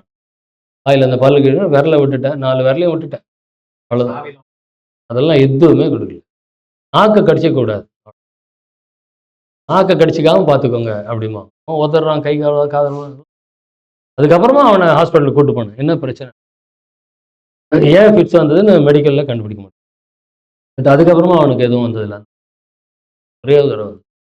அந்த நேரத்துல என்ன பண்ணணும்? நாக்க கடிச்சிக்காம இருக்கணுங்கிறது அங்க ஒரே ஒரு விஷயம். வேற எதுவுமே கிடையாது. எங்க ஆபீஸ்ல ஒரு அம்மாவுக்கு வந்து சாமி வந்துரும். சாமி வந்துரும்னா தெரியுமா உங்களுக்கு? அருள் வந்துருது. தபதப்பான்னு அப்படியே ஆபீஸ்ல நான் ஜாயின் பண்ண புதுசு. அந்த அந்த பிரான்ச்சுக்கு நான் போன புதுசு. வெள்ளிக்கிழமை பூஜை பண்றாங்க. மணி அடிச்சு பூஜை பண்றாங்க. அந்த அம்மாவுக்கு பாட்டுக்கு பின்னிக்கிட்டு இருந்த தலையெல்லாம் அவுத்து விட்டாங்க. கத்து கத்துன்னு கத்திக்கிட்டே இருக்கிறாங்க. எல்லாரும் வந்து நான் வந்து நகருங்கப்பா நான் பார்க்குறேன். எதுவும் பண்ணாதீங்க. சாமி வந்துச்சாம போய் பலார்னு ஒரு அறை விட்டேன் நான். என்னோட எம்ப்ளாயி ஓங்கி அரைஞ்சேன். கன்னத்திலேயே அரைஞ்சேன் நான். அரைஞ்சேன் பேசாம உட்காந்தாங்க. அமைதியா உட்காந்தாங்க. அவ்வளோதான். அதுக்கு வைத்தியம் அதுதான். ஓங்கி ஒரு அறை விட்டேன். பேசாம உட்காந்தாங்க. அப்புறம் சொன்னேன், என்ன பிரச்சனை உங்களுக்கு? ஏன் சாமி?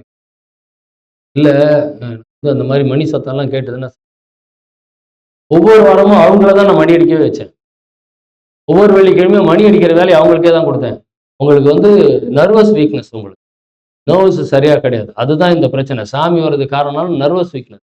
அதுதான் இந்த பிரச்சனை. நீங்க சாமி வந்துடும் பயந்து பயந்து உட்காந்துருந்ததுனால தான் இந்த சத்தம் கேட்டோம்னா உங்களுக்கு அந்த உணர்ச்சி வருது. இந்த சத்தத்தை நீங்களே உண்டு பண்ணுங்க. ஒவ்வொரு வாரமும் அவங்க தான் மணி அடிச்சிட்டு இருப்பாங்க. அவ்வளோ நல்லா இருக்கிறாங்க. அதுக்கப்புறம் ஒரு தடவை கூட அவங்களுக்கு எந்த கோயிலையும் எந்த இடத்துலையும் அவங்களுக்கு சாமி வரல. ஏறுவாங்க. 2 அறை விடுங்க. இறங்கிடுவாங்க. இல்ல அது அது உண்மையாவே அதுதான் ட்ரீட்மெண்ட். எங்களுக்கு வந்து ஃபர்ஸ்ட் எய்ட்ல சொல்லிக் கொடுத்தது அது. ஆமா. நீங்க அப்படியே சாமி வந்துச்சுன்னா அப்படியே அவங்கள அப்படியே தெய்வமா பார்த்து வச்சு அது it's a weakness. Nervous problem அவங்களுக்கு இருக்கு. போய் நர்வ் டாக்டரை போய் பாரு. என்ன பண்ணணுமோ அதை பண்ணு. அதை விட்டுவிட்டு நம்ம இது மாதிரி நிறைய அறியாமையிலேயே உட்காந்துட்டு இருக்கிறோம். இப்போ வீட்டில் எப்படி நம்ம யாருக்காவது ஏதாவது வந்தா எப்படி காப்பாற்ற முடியும்? காப்பாற்றவே முடியும். அந்த மாதிரி இது மாதிரி சின்ன சின்ன வைத்தியங்கள்லாம் வந்து நமக்கு தெரிஞ்சிருக்கணும். இல்லையா?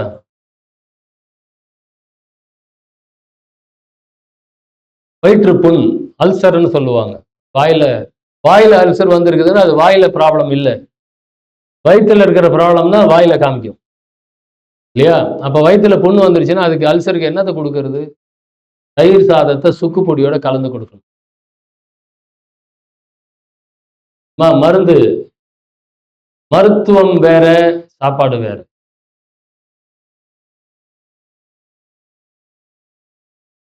உடம்பு கூல் ஆக்கிருமா? உடம்பு கூல் ஆக்க கூடாது. அதுவும் இல்லாம தயிர் சாப்பிடக்கூடாது. ஏன்னா அது பாலோடைய மாட்டோட ப்ராடக்ட். மாடு அதோட கண்ணுக்குட்டிக்கு தான் பால் கறக்குது. அதை எப்படி நம்ம எடுத்து பயன்படுத்தலாம்? எவ்வளவு பெரிய துரோகம் அது. அதுல இருந்தானே தயிர் உருவாக்குறாங்க. அதனால தயிர் சாப்பிடக்கூடாது.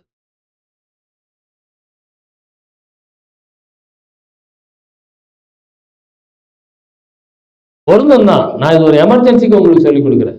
நான் வந்து எங்க வீட்டுல தயிரே கிடையாது. எப்படி நான் தயிர் சாதம் எப்படி குடிக்கிறது? இல்லையா? இதை தெரிஞ்சு வச்சுக்கோங்க. வேற யாருக்காவது பயன்படும். தயிர் சாப்பிட்றவங்களுக்கு பயன்படும்.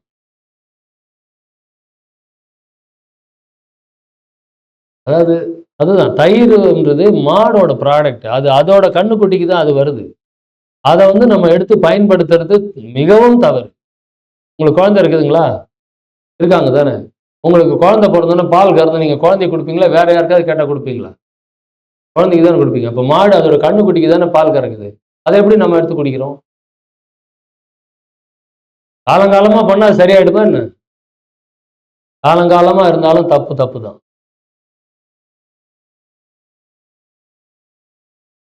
அதான் அதாவது சன்மார்க்கத்துல நீங்க பயணிக்கும் போது சாதாரணமா இருக்கும்போது ஒரு வேளை ஃப்ரூட் சாப்பிடுங்கன்னு சொல்லிடுவேன்.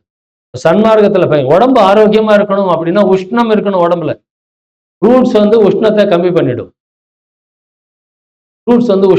பண்ணிடும். அதனால ஃப்ரூட்ஸ் வேணும். சுத்த உஷ்ணம் அசுத்த உஷ்ணம்னு இருக்குது ஐயா. நமக்கு ஜுரம் வருது இல்ல, இப்போ உஷ்ணம் தானே, அப்ப அது நல்லதுன்னு விட்டுறலாமா? அசுத்த உஷ்ணத்தை உண்டு பண்ணக்கூடியது. தியானம் பண்றது, பாராயணம் பண்றது, ஜபம் பண்றது, இது மாதிரி சத்விச்சாரம் பண்றது, இதெல்லாம் மட்டும்தான் சுத்த உஷ்ணத்தை உண்டு பண்ணும். எப்படி cholesterol, bad cholesterol, good cholesterol இருக்குதோ அதே மாதிரி உஷ்ணத்திலையும் சுத்த உஷ்ணம் அசுத்த உஷ்ணம் இருக்கு. அந்த பொருட்கள்ல இருந்து வரக்கூடியதெல்லாம் அசுத்த உஷ்ணம். அது உடம்புக்கு கேடுதான் உண்டு பண்ணும். தியானம் பண்றது, பாராயணம் பண்றது, ஜபம் பண்றது, இது மாதிரி சத்விச்சாரம் பண்ணும் போதெல்லாம் வரக்கூடிய உஷ்ணம் சுத்த உஷ்ணம். இது உடம்புக்கு நல்லது பண்ணும். ரெட் செல் ஒயிட் செல் இருக்கு இல்லையா, அப்ப அது எந்த செல் எது நல்லது கெட்டது, அதே மாதிரி எல்லாத்துலயும் அந்த நல்லது கெட்டது இருக்கு. அப்ப அந்த உஷ்ணத்தை உண்டு பண்ணக்கூடிய பொருட்களை எல்லாம் வள்ளல் பெருமான் நிறுத்துறார். பழங்கள் எல்லாம் அந்த அசுத்த உஷ்ணத்தை உண்டு பண்ணும், இல்ல குளிர்ச்சியை உண்டு பண்ணும். அதனால பழங்கள் வேண்டாம். தயிர் சாதம் அப்படின்னு நான் ஏன் சொல்றேன்னா, யாருக்காவது வேற யாருக்காவது நடக்குது அப்படின்னா உடனே வயிறு புண்ணு அல்சரா இருக்குது அப்படின்னா உடனே வந்து அவங்க ரிபோஃப்ளோவின் வாங்கி சாப்பிடுவாங்க மாத்திரை. கொஞ்சம் மெடிக்கல் ஸ்டர்ம்ஸ் எனக்கு தெரியும். ஏன்னா நான் ஆஃபீஸில் ஃபர்ஸ்ட் எய்ட் செக்ஷனில் இருக்கிறேன். ஆஃபீஸில் இருக்கிறவங்களுக்குலாம் உடனே மாத்திரையை கொடுத்தே ஆகணும். அதனால சில மாத்திரைகள்லாம் வாங்கி வச்சுருப்போம். ரிபோஃப்ளோவின் சாப்பிடுவாங்க. அதை கொடுத்தீங்கன்னா உங்களுக்கு அல்சர் கம்ப்ளைண்ட் சரியாகும். வாய் புண்ணு எல்லாம் சரியாகும். வாயில் புண்ணுன்னா வயிற்றுல தான் பிரச்சனை. அதனால தான் அது வாயில் புண்ணை காமிக்குது. அவங்களுக்கு தயிர் சாதத்தோட சுக்குப்பொடி சாப்பிடுப்பா சரியா போயிடும். இன்ஸ்டண்ட்டாக ரிபோஃப்ளோவின் கொடுக்கலாம். பட் இருந்தாலும் அவங்கள வீட்டுக்கு போய் நீ வந்து தயிர் சாதமும் சுக்குப்பொடியும் போட்டு சேர்ந்து கலந்து சாப்பிடு, சரியாயிடும். 2 வேளை சாப்பிட்டாங்கன்னா சரி, வயிறு புண்ணு எல்லாமே சரியாயிடும். அதே மாதிரி காய்ச்சல் குறையணும் அப்படின்னா, ஜுரம் வந்துருச்சுன்னா என்ன பண்ணுவோம் நம்ம? ஜுரம் வந்தா உடனே நம்ம இந்த டோம்சால்னு ஒரு மாத்திரை வந்துச்சு, டோலோ 65. பேராசெட்டமாலோட காம்பினேஷன் தான் எல்லாமே. பேராசெட்டமால் தான் டோலோ 650. அது வந்து கிட்டத்தட்ட ஒரு 300 கோடி ரூபாய்க்கு சேல் ஆச்சு நம்ம கொரோனா பீரியட். ஒரு மாத்திரை 1 ரூபாயோ 1.5 ரூபாயோ தான் அது. 300 கோடி ரூபா. அந்த மாத்திரை அந்த கம்பெனிக்காரன் சும்மா அப்படியே எழிச்சிட்டு வந்தான். ஆனா அது இந்த கொரோனாக்கு அவங்க கொடுத்தது வெறும் டோலோ தான். டோலோ 60 மாத்திரை தான் கொடுப்பாங்க, வேறு எதையுமே கொடுக்க மாட்டாங்க. பேராசெட்டமால் தான் உடம்புக்கு கொடுத்துட்டு வச்சு. ஜுரம் வந்தால் உடனே பேராசெட்டமால். ஜுரம் வருதுனாலே அது உடல் கழிவுகளை நீக்குதுன்னு, சளி பிடிக்குதுன்னா உடல் கழிவுகளை நீக்குதுன்னு அர்த்தம். கழிவு மழை பெஞ்சா மழையில நினைஞ்சா சளி பிடிச்சிரும். நம்ம என்ன பண்ணுவோம்? மழையில நினையாத. எங்க வீட்டில் மழை பெஞ்சோன்னா நானும் ஒய்ஃப் 2 பசங்களும் மொட்டை மாடியில் போய், மழை பெஞ்சோன்னா நாங்கள் போய் மொட்டை மாடி, அவ்வளோ பிடிக்கும் எங்களுக்கு. இந்த கல்யாணம் ஆன புதுசுலலாம் மழை பெஞ்சோன்னா பைக் எடுத்துட்டு நானும் ஒய்ஃபும் கிளம்பிடுவோம். மழையில நனைஞ்சிக்கிட்டே ரொம்ப தூரம் போயிட்டு திரும்பி வருது. பைக்கில் தான் போயிட்டு வரும். உடனே சளி பிடிச்சிரும். சளி பிடிச்சதுன்னா ரொம்ப சந்தோஷம். உடம்புல இருக்கிற கழிவெல்லாம் சளியாக வெளியே தள்ளிடும். மழை தண்ணி அவ்வளோ அமுதமான தண்ணி. அது உடம்புல போய் ரியாக்ட் பண்ணி உடம்புல இருக்கிற கழிவை தான் வெளியே தள்ளும். நாம மழையில நனையாதன்னு சொல்லிடுவோம். மழையில நனைய விடுங்க பிள்ளையில, ஜுரம் வரட்டும், சளி பிடிக்கட்டும். இந்த ஜுரம் உடல்ல இருக்கிற கழிவுகளை வெளியேற்றுறது தான் ஜுரம். காய்ச்சல்ங்கிறது எதுக்கு வந்துச்சு அப்படின்னா, ஓய்வு எடுக்கலைன்னா காய்ச்சல் வரும். தொடர்ந்து வேலை பண்ணிட்டே இருக்கவங்க ஜுரம் அடிக்குமா இல்லையா? ஏன்? ஓய்வு எடுக்க வைக்கும். அது உடம்புக்கு தெரியும் நமக்கு என்ன பண்ணணும்னு. அந்த காய்ச்சல் வர்றது, நான் நல்லா 1 வாரம் நல்லா இந்த மாதிரி வேலை பண்ணிக்கிட்டே இருந்தேன்னா ஒரு நைட் எனக்கு சும்மா அப்படி ஒரு ஜுரம் அடிக்கும். கூட இருக்கிறவங்களாம் மிரண்டு போயிடுவாங்க. அவ்வளோ கொதிக்கும். கை இப்படி வச்சாங்கன்னா சுடும் கை. அந்த அளவுக்கு ஜுரம் வரும். பயப்படாதீங்க, நைட்டு நான் தூங்கிடுவேன், காலையில் சரியாயிடும், பயப்படாதீங்க. இந்த மருந்து மாத்திரை கிடையாது. அப்படி மருந்து கொடுக்கணும் அப்படின்னா இஞ்சி கஷாயம் மட்டும்தான் அதுக்கு மருந்து. ஜுரத்துக்கு இஞ்சி கஷாயம் வச்சு கொடுத்துட்டு படுக்க விட்டுருங்க. அவங்களுக்கு ஆகாரம் கொடுக்கவே கொடுக்காதீங்க. ஜுரம் அடிச்சவங்களுக்கு இல்லை எந்த உடம்புக்கு டிஸ்கம்ஃபர்ட் வந்தாலும் முதல்ல ஆகாரத்தை நிறுத்துங்க.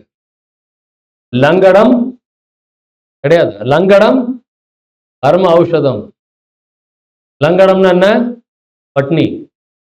ஔஷதம்னா வைத்தியம். லங்கடம் பரம ஔஷதம்.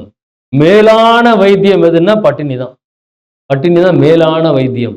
ஜுரம் அடிச்சதுன்னா இஞ்சி கஷாயம் மட்டும் வச்சு கொடுங்க, ஒரே ஒரு தடவை வச்சு கொடுங்க. அவங்கள தூங்க விட்டுருங்க, படுக்க விட்டுருங்க. அவங்க பாட்டுக்கு படுத்துட்டு இருப்பாங்க. அவங்களுக்கு எந்த விதமான ஆகாரமும் கொடுக்காதீங்க. பிரெட்டு கொடுக்குறேன்னு வேண்டியது, கஞ்சி வச்சு கொடுக்குறேன்னு வேண்டியது, பார்லி கொடுக்குறேன்னு வேண்டியது எதுவும் கிடையாது. அவங்கள பட்னியா விடுங்க. 24 மணி நேரத்துல ஜுரம் குறைஞ்சிடும். ஜுரத்தோட அதிகபட்ச நேரம் 72 மணி நேரம். எப்பேற்பட்ட காய்ச்சலா இருந்தாலும் 72 மணி நேரத்துல குணமாயிடும். டைஃபாய்டா இருந்தாலும் சரி, மலேரியாவா இருந்தாலும் சரி, அவங்கள பட்னி போட்டு வெறும் இஞ்சி கஷாயம் மட்டும் கொடுக்க வச்சிங்கன்னா அவங்க 3 நாள் 4 நாள்ல குணமாகி எழுந்துச்சு. எந்த மருந்து கொடுத்தீங்கனாலும் அது அந்த சிம்டமை மட்டும்தான் சரி பண்ணும், நிறுத்துமே ஒழிய உள்ள போய் குணப்படுத்தாது. உள்ள போய் குணப்படுத்தக்கூடிய ஒரே மருந்து வேரை களைந்து எடுக்கும். சரிங்களா? அந்த காய்ச்சல் கழிவு நீக்கத்துக்காக தான் காய்ச்சல் வந்திருக்குதுங்கிறத புரிஞ்சுக்கணும். உடல்ல இருக்கக்கூடிய கழிவு நீக்கம் தான். நம்மளோட உடல் உபாதைகள் அனைத்துமே ஒரு கழிவு நீக்கம். இதை புரிஞ்சுக்கணும். சளி வருதே, சளி எங்க இருந்து வருது? லங்ஸ்லயும் இருக்கக்கூடிய கழிவு தானே வெளியே வருது. அப்ப சளியை நம்ம மாத்திரை போட்டு நிறுத்துறது கரெக்டா? தப்பு தானே. அது மாத்திரை போட்டு நம்ம நிறுத்திடுறோம். அப்ப அது மறுபடியும் அந்த சளி எங்க போகும்? திருப்பி லங்ஸ்லயே போய் உட்காந்துக்கும். அந்த மாதிரி லங்ஸ்ல படிஞ்சு படிஞ்சு படிஞ்சுதான் வீசிங்கு, ஆஸ்மா எல்லா பிரச்சனையும் வர்றதுக்கு காரணம். அதை படிய விடக்கூடாது. ரிலீஸ் பண்ணுங்க. ரிலீஸ் பண்ணுங்க. சளி வந்துச்சா வரட்டும். அதுக்கு இல்ல சளி வருது, ரொம்ப டிஸ்டர்பன்ஸா இருக்குது, எனக்கு ஆஃபீஸ் போக முடியல. கற்பூரவள்ளி இலை இருக்குது இல்லையா? கற்பூரவள்ளி இலையை எடுத்து சாப்பிடுங்க. அப்போ சளி நின்றுடுமா அப்படின்னா, மூக்குல இருந்து வரக்கூடிய சளி நின்றுடும். அந்த சளி நம்ம குடல்ல போய் மலமா வெளியே தள்ளிடும். மலம் வரும்போது சளி பிடிச்சி நீங்க கற்பூரவள்ளி இலையை சாப்பிட்டீங்கன்னா அந்த மலம் ஒரு பிசுபிசுப்பு தன்மையோட வெளியேறும், சளியோட வெளியேறும். கற்பூரவள்ளிக்கு அந்த ஆற்றல் இருக்கு. மூக்குல வரக்கூடிய அந்த டிஸ்டர்பன்ஸை நிறுத்தி அந்த சளியை மலத்தோட சேர்த்து வெளியே தள்ளிடும். அந்த மாதிரி தான் பண்ணணும். இல்ல இதை விட எனக்கு மூச்சு விடுறதுக்கு சிரமமா இருக்கு, உடனே இன்ஹேலர் வாங்கிப்பான். இன்ஹேலர் ஒரு வெள்ளை துணி எடுத்துக்கோங்க. வெள்ளை துணி, நல்ல சாஃப்டான வெள்ளை துணி எடுத்துக்கோங்க. அதுல 1 ஸ்பூன் அரிசி, பச்சரிசி, 1 ஸ்பூன் பச்சரிசி போட்டுக்கோங்க. அதுல கொஞ்சம் ஒரு 1/4 ஸ்பூன் ஓமம் அதை போட்டுக்கோங்க. 4 மிளகு எடுத்து போடுங்க. கற்பூரம், இந்த கற்பூரம் இல்லை, கற்பூரமே கிடையாது ஐயா நீங்க வாங்கி வச்சுக்கிறதெல்லாம். இது என்னத்தையோ வேக்ஸோ என்னத்தையோ போட்டு வச்சிருக்கிறோம் போல. பச்சை கற்பூரம், அதாவது அந்த கட்டி கற்பூரம் சொல்லுவாங்க இல்லையா? பச்சை கற்பூரம்னு வேற ஒண்ணு இருக்குது, கெட்டி கற்பூரம். சமையலுக்கு பயன்படுத்த பச்சை கற்பூரம். இது கெட்டி கற்பூரம். அந்த கெட்டி கற்பூரத்தை கொஞ்சம் எடுத்து பொடி பண்ணிங்க. அரிசி, ஓமம், மிளகு, கற்பூரம், அந்த துணியை ஒரு மூட்டையா சுத்தி வச்சுக்கோங்க. டிஸ்கம்ஃபர்ட் இருக்கும்போது விழுங்க, தேவைப்படும். அந்த மூட்டையை கையில வச்சுட்டு போங்க. இன்ஹேலர் வாங்காதீங்க, அதை போல ஒரு பாய்சன் எதுவுமே கிடையாது. கையில தான் இருக்கும் இன்ஹேலர், கீ செயின் மாதிரி அப்படி போட்டு கொடுப்பான். அவ்வளோ பெரிய பாய்சன் அது. இதை போடுங்க.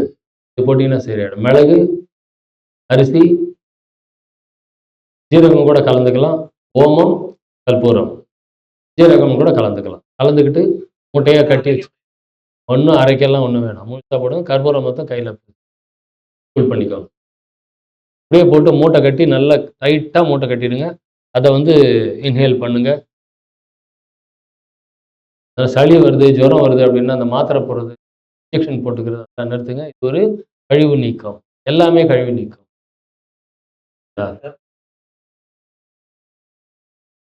ஓவர் டோசேஜ்லாம் இல்லை. நான் தான் 2 இலை 3 இலை சாப்பிடுங்க. கற்பூரவள்ளி இலையோ ஒரு 2 இலையோ 3 இலையோ சாப்பிடுங்க.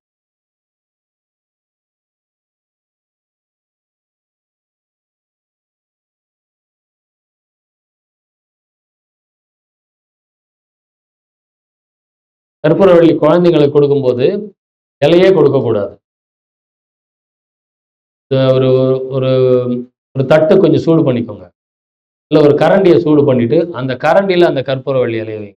சூடான கரண்டியில் கற்பூரவள்ளி இலையை வைங்க. அது கொஞ்சம் அப்படியே கொஞ்சம் இலகி போகும். அப்போ அப்படியே புழிஞ்சிருங்க. கொஞ்சம் இலகினோன்னு அந்த கற்பூரவள்ளியை புழிஞ்சிருங்க. சக்கையை தூக்கி போட்டுருங்க. அந்த புழிஞ்ச 4 டிராப் 5 டிராப் வரும். 5 டிராப் குழந்தைங்களுக்கு. இலைய வந்து குழந்தைங்களுக்கு கொடுக்காதீங்க. Heavy dose. கிட்டத்தட்ட நான் வந்து 8 வயசு வரைக்கும் அப்படிதான் கொடுப்பேன். 8 வயசு வரைக்கும் கற்பூரவள்ளி எல்லாம் கொடுப்பேன். மாத்திரை மருந்தெல்லாம் நாங்க வாங்குறது கிடையாது. டாக்டர் கிட்டலாம் நாங்க போனது கிடையாது. இந்த மாதிரி கை வைத்தியம் தான் எங்க வீட்ல. எதா இருந்தாலும் சரி, கை வைத்தியம் தான். அதாவது மூலிகை எடுத்து போட்டு எல்லாம் பண்ணிக்கலாம். அதனால இந்த டாக்டர்கிட்ட போறத முதல்ல நிறுத்தணும். அலோபதியில நுழைஞ்சிட்டீங்கன்னா, அது நம்மள மரணத்துக்கு வரைக்கும் கூட்டிட்டு போகும். அது வரைக்கும் அத விட்டு நம்மளால வெளிய வர முடியாது. இது ஒரு ரொம்ப பெரிய ஒரு விஷயம் இது. இந்த புரிதலுக்கு வாங்க. உடம்பு தன்னைத்தானே சரி செய்து கொள்ளும். அதுக்கு நேரம் எடுக்கும். அந்த நேரத்த நம்ம குடுக்கணும். அதுக்கு முக்கியமா என்னன்னா, செரிமான வேலைய உடம்புக்கு குடுக்கறத நிறுத்தணும். அதனால தான் பட்னி போட சொன்னேன். ஜுரம் வந்துச்சு அப்படின்னா, பட்னி போட்டீங்க அப்படின்னா, என்ன பண்ணும்? இந்த கல்லீரல் எல்லாமே இந்த வேலைய பார்க்க ஆரம்பிக்கும். எங்க பிரச்சனையோ, அந்த பிரச்சனைய போய் அட்டாக் பண்ணும். சாப்பாடு சாப்பிட்டுக்கிட்டே இருந்தோம்னா, செரிமான வேலைக்கே அது அதனுடைய ஆற்றல பயன்படுத்திட்டே இருக்கும். இப்ப செரிமான வேலைய முதல்ல உடம்பு குணமாகணும்னா, செரிமான வேலைய ஸ்டாப் பண்ணணும். இதான் ரூல். Thumb rule. செரிமான வேலைய ஸ்டாப் பண்ணணும். உடம்பு குணமாகணும்னா செரிமானத்த ஸ்டாப் பண்ணணும். கட்டி போடுங்க. குறைஞ்சது 3 ஹவர்ஸ் ஃபாஸ்டிங். முதல்ல 3 ஹவர்ஸ் ஃபாஸ்டிங். அப்படியும் ஜுரம் குறையல. 6 ஹவர்ஸ் ஃபாஸ்டிங். 6 மணி நேரம் ஃபாஸ்டிங். 6 மணி நேரம் கழிச்சு ஜுரம் குறையல அப்படின்னா, இஞ்சி கஷாயம் அரட்டம். சூடா, நல்ல சூடா குடுக்கணும். அதுக்கப்புறமா மறுபடியும் 3 மணி நேரம் ஃபாஸ்டிங். அதுக்கப்புறமா ஜுரம் குறையும். குறையலன்னா வெறும் வெந்நீர். சாப்பிட குடுக்கக்கூடாது. வெறும் வெந்நீர். அதுக்கப்புறமா மறுபடியும் வெந்நீர். 12 மணி நேரம் மேக்ஸிமம் டைம் ஃப்ரெஷ்ஷா எழுந்துப்பான். இந்த ஜுரம் அடிக்கும்போது பார்லி குடுக்கவே கூடாது. ஜுரம் அடிச்சு எழுந்துட்ட அடுத்த நாள் டயர்டா இருப்பான். அப்ப பார்லி வாட்டர் வச்சு குடு. பார்லி கஞ்சி ஜுரத்துக்கு அப்புறமா கொடுக்கணும். டயர்ட் ஆயிட்டதுக்கு அப்புறமா கொடுத்தீங்கன்னா எனர்ஜி கிடைக்கும். இப்ப நிறைய பேர் ஜுரம் அடிக்கும் போதே பார்லி வாட்டர் கொடுக்கும். ஜுரம் அடிக்கும்போது கொடுக்கக்கூடாது. ரொம்ப அதிகமா காய்ச்சல் வந்துச்சுன்னா, டவல்ல தண்ணி நனைச்சு தலையில ஒத்தடம் கொடுத்து ஜுரத்தை குறைக்கலாம். அந்த முறையில ஜுரத்தை குறைக்கலாம். டவல்ல நனைச்சு அந்த முறையில ஜுரத்தை கொஞ்சம் சூட வந்து தணிக்கலாம். மற்றபடி ஜுரத்தை விட்டீங்கன்னா அது சரியாகும். இது டைம் கொடுக்கணும் நம்ம. அவ்வளோ.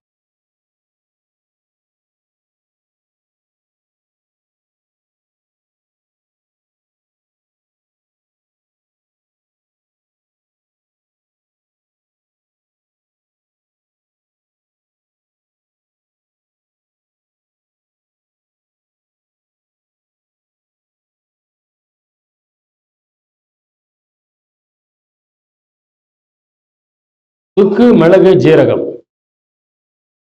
சுக்கு, மிளகு, ஜீரகம். இதை வந்து எண்ணெயில காய்ச்சி தலைக்கு தேய்ச்சி குளிச்சோம்னா தலையில இருக்கிற ஈறு, பேனு எல்லாம் ஒழியும். இது ரொம்ப பெரிய பிரச்சனை எல்லா பெண்களுக்கும் இருக்கு. நிறைய பெண்கள் பார்த்தீங்கன்னா, தலையை பார்த்தீங்கன்னா அப்படியே வெள்ளை வெள்ளையா இருக்கும். அவ்வளோ ஈறு இருக்கும். அது என்ன ஷாம்பு போட்டாலும் ஒழியல. எனக்கு தலை முடி கொட்டுதும்பாங்க, பொடுகு இருக்குதும்பாங்க, ஈறு இருக்குதும்பாங்க, பேன் இருக்குதும்பாங்க. இதெல்லாம் பெரிய சிக்கல். அது வந்து சுக்கு, மிளகு, ஜீரகம். சுக்கு, மிளகு, ஜீரகத்தை நல்லா பொடி பண்ணிக்கோங்க. நல்லெண்ணெயில அதை போட்டு காய்ச்சிங்க. அதை எடுத்து தலைக்கு தேய்ச்சி குளிங்க. 2, 3 வாரம் அந்த மாதிரி குளிச்சிங்கன்னா, அதுக்கு அந்த 3 வாரத்திலேயே அது வந்து எல்லாமே வெளியே போயிடும். இதெல்லாம் ரொம்ப முக்கியமான டிப்ஸ் ஃபார் லேடி.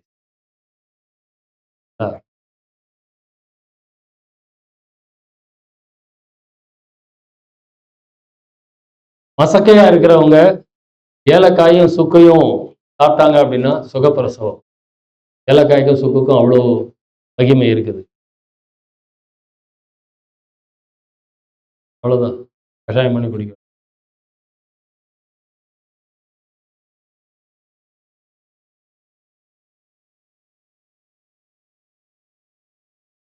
இது வந்து சுக்குக்கு உண்டான வைத்திய முறைகள்.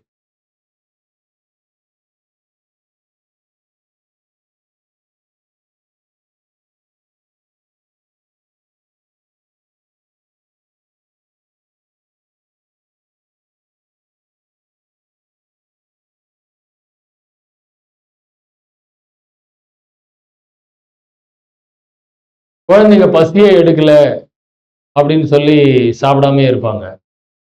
ஆனா டயர்டாவும் இருப்பாங்க. பசி எடுக்கலன்னு சொல்லுவாங்க. அவங்களுக்கு சுக்கோட சின்ன வெங்காயத்தை அரைச்சு அவங்களுக்கு ஒரு ஒரு உருண்டை கொடுக்கலாம்.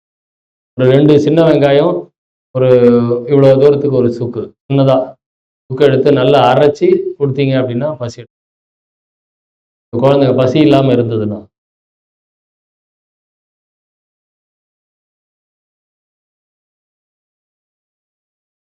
முள்ளாதான் எடுக்கணும். பைல்ஸ் கம்ப்ளைண்ட் ஏன் வருது?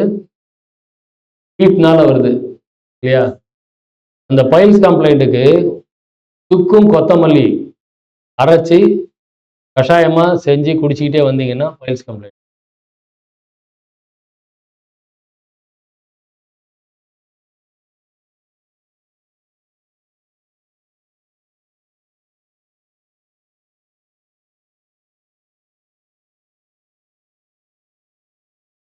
பல்படி உங்களுக்கு வெளியெல்லாம் வாங்க முடியல, வீட்லயே பல்படி வேணும்னா உப்பும் சுக்கும் கலந்து அதை எடுத்து பல்லுல தேய்ச்சிங்கன்னா பல்லு ஸ்ட்ராங்கா இருக்கும். கல்லுப்பை பொடி பண்ணிக்கோங்க. பல்லுல தேய்க்கிறதுக்கு கொஞ்சம் நம்மளுக்கு பொடியாக தானே இருக்கணும். சுக்கையும் உப்பையும் சேர்த்துக்கோங்க. கல் உப்பு அரைச்சி அதை சுக்குத்தூளோட சேர்த்து அதில் பல் தேய்ச்சிட்டு வரலாம். அதில் பல் தேய்ச்சிட்டு வந்தீங்கன்னா சரியா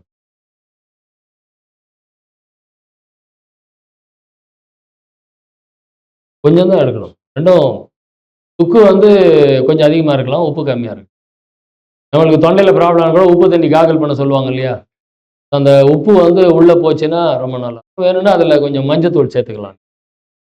இதில் மஞ்சத்தூள் ஏன் சொல்லலைன்னா பல்லோட சாயம் மாறிக்கிட்டே வரும். மஞ்சத்தூள் அதிகமாக பண்ணிங்கன்னா அது போகிறது ரொம்ப கஷ்டம்.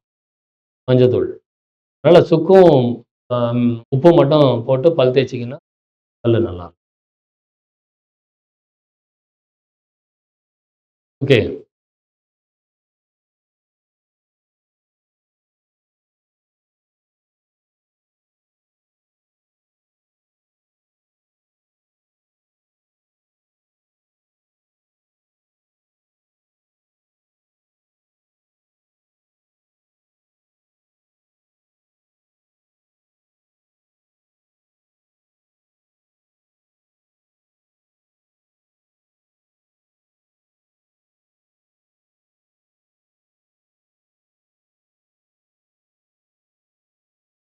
யாராவது தூக்கம் வராம அவஸ்தைப்படுறீங்களா? எனக்கு தூக்கமே வர்றதில்லை அப்படின்னு கம்ப்ளைண்ட் இருக்கா? ஏன் தூக்கம் வரலன்னு கண்டுபிடிச்சிங்களா? அவங்களுக்கே தெரியல.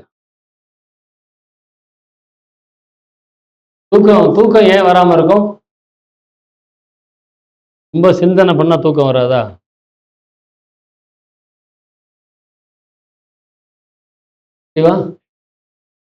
ஆக்டிவா இல்லாட்டி தூக்கம் வராதா?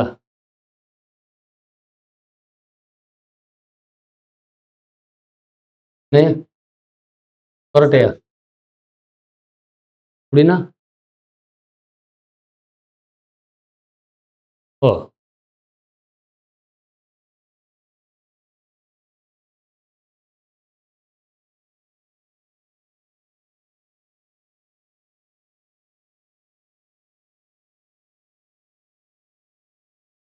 உங்களுடைய பெட்ரூம் எப்படி இருக்கணும் தூக்கம் வர்றதுக்குன்னு?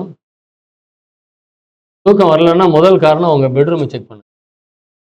உங்க பெட்ரூமை செக் பண்ணுங்க. ஏர் வென்டிலேஷன் இருக்கான்னு பாருங்க. காத்து உள்ள வெளியே போகணும். காத்து உள்ள ஃபீல்டு சவுண்ட் ப்ரூஃப் மாதிரி இருக்குது எல்லாரோட பெட்ரூமும்.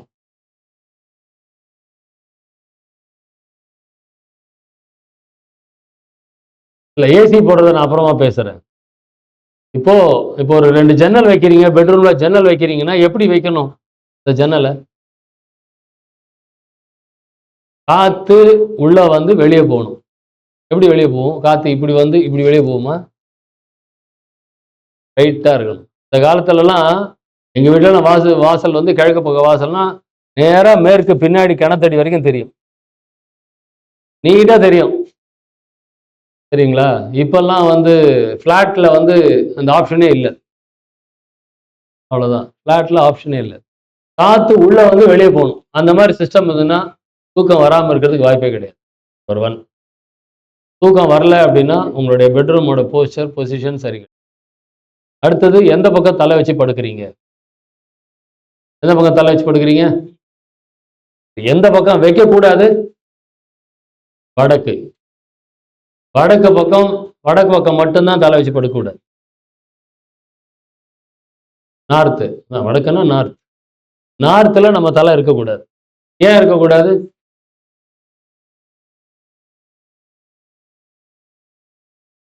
என்ன சயின்டிஃபிக்காக நம்ம பேசலாம், இல்லாட்டி நம்பிக்கை வராது. மேக்னெட்டிக் ஃபோர்ஸ் வடக்கில் இருந்தால் தான் அதிகமாக இருக்கும்.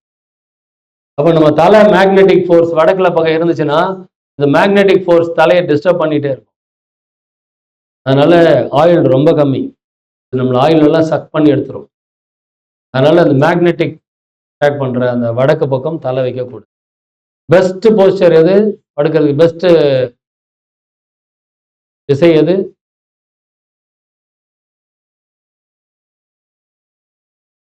சவுத்து. தெற்கு பக்கம் தலை வைக்கிறது ரொம்ப நல்லது. ஏன்னா சாயந்தரத்தில் தெற்கு பக்கம் தான் காற்று நல்லது.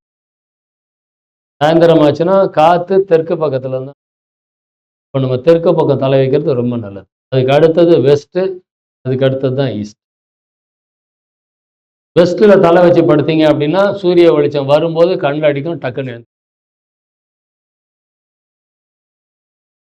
அதனால முதல்ல ஃபர்ஸ்ட் ப்ரையாரிட்டி தெற்கு பக்கம், அடுத்தது மேற்கு, அதுக்கு அடுத்தது கிழக்கு.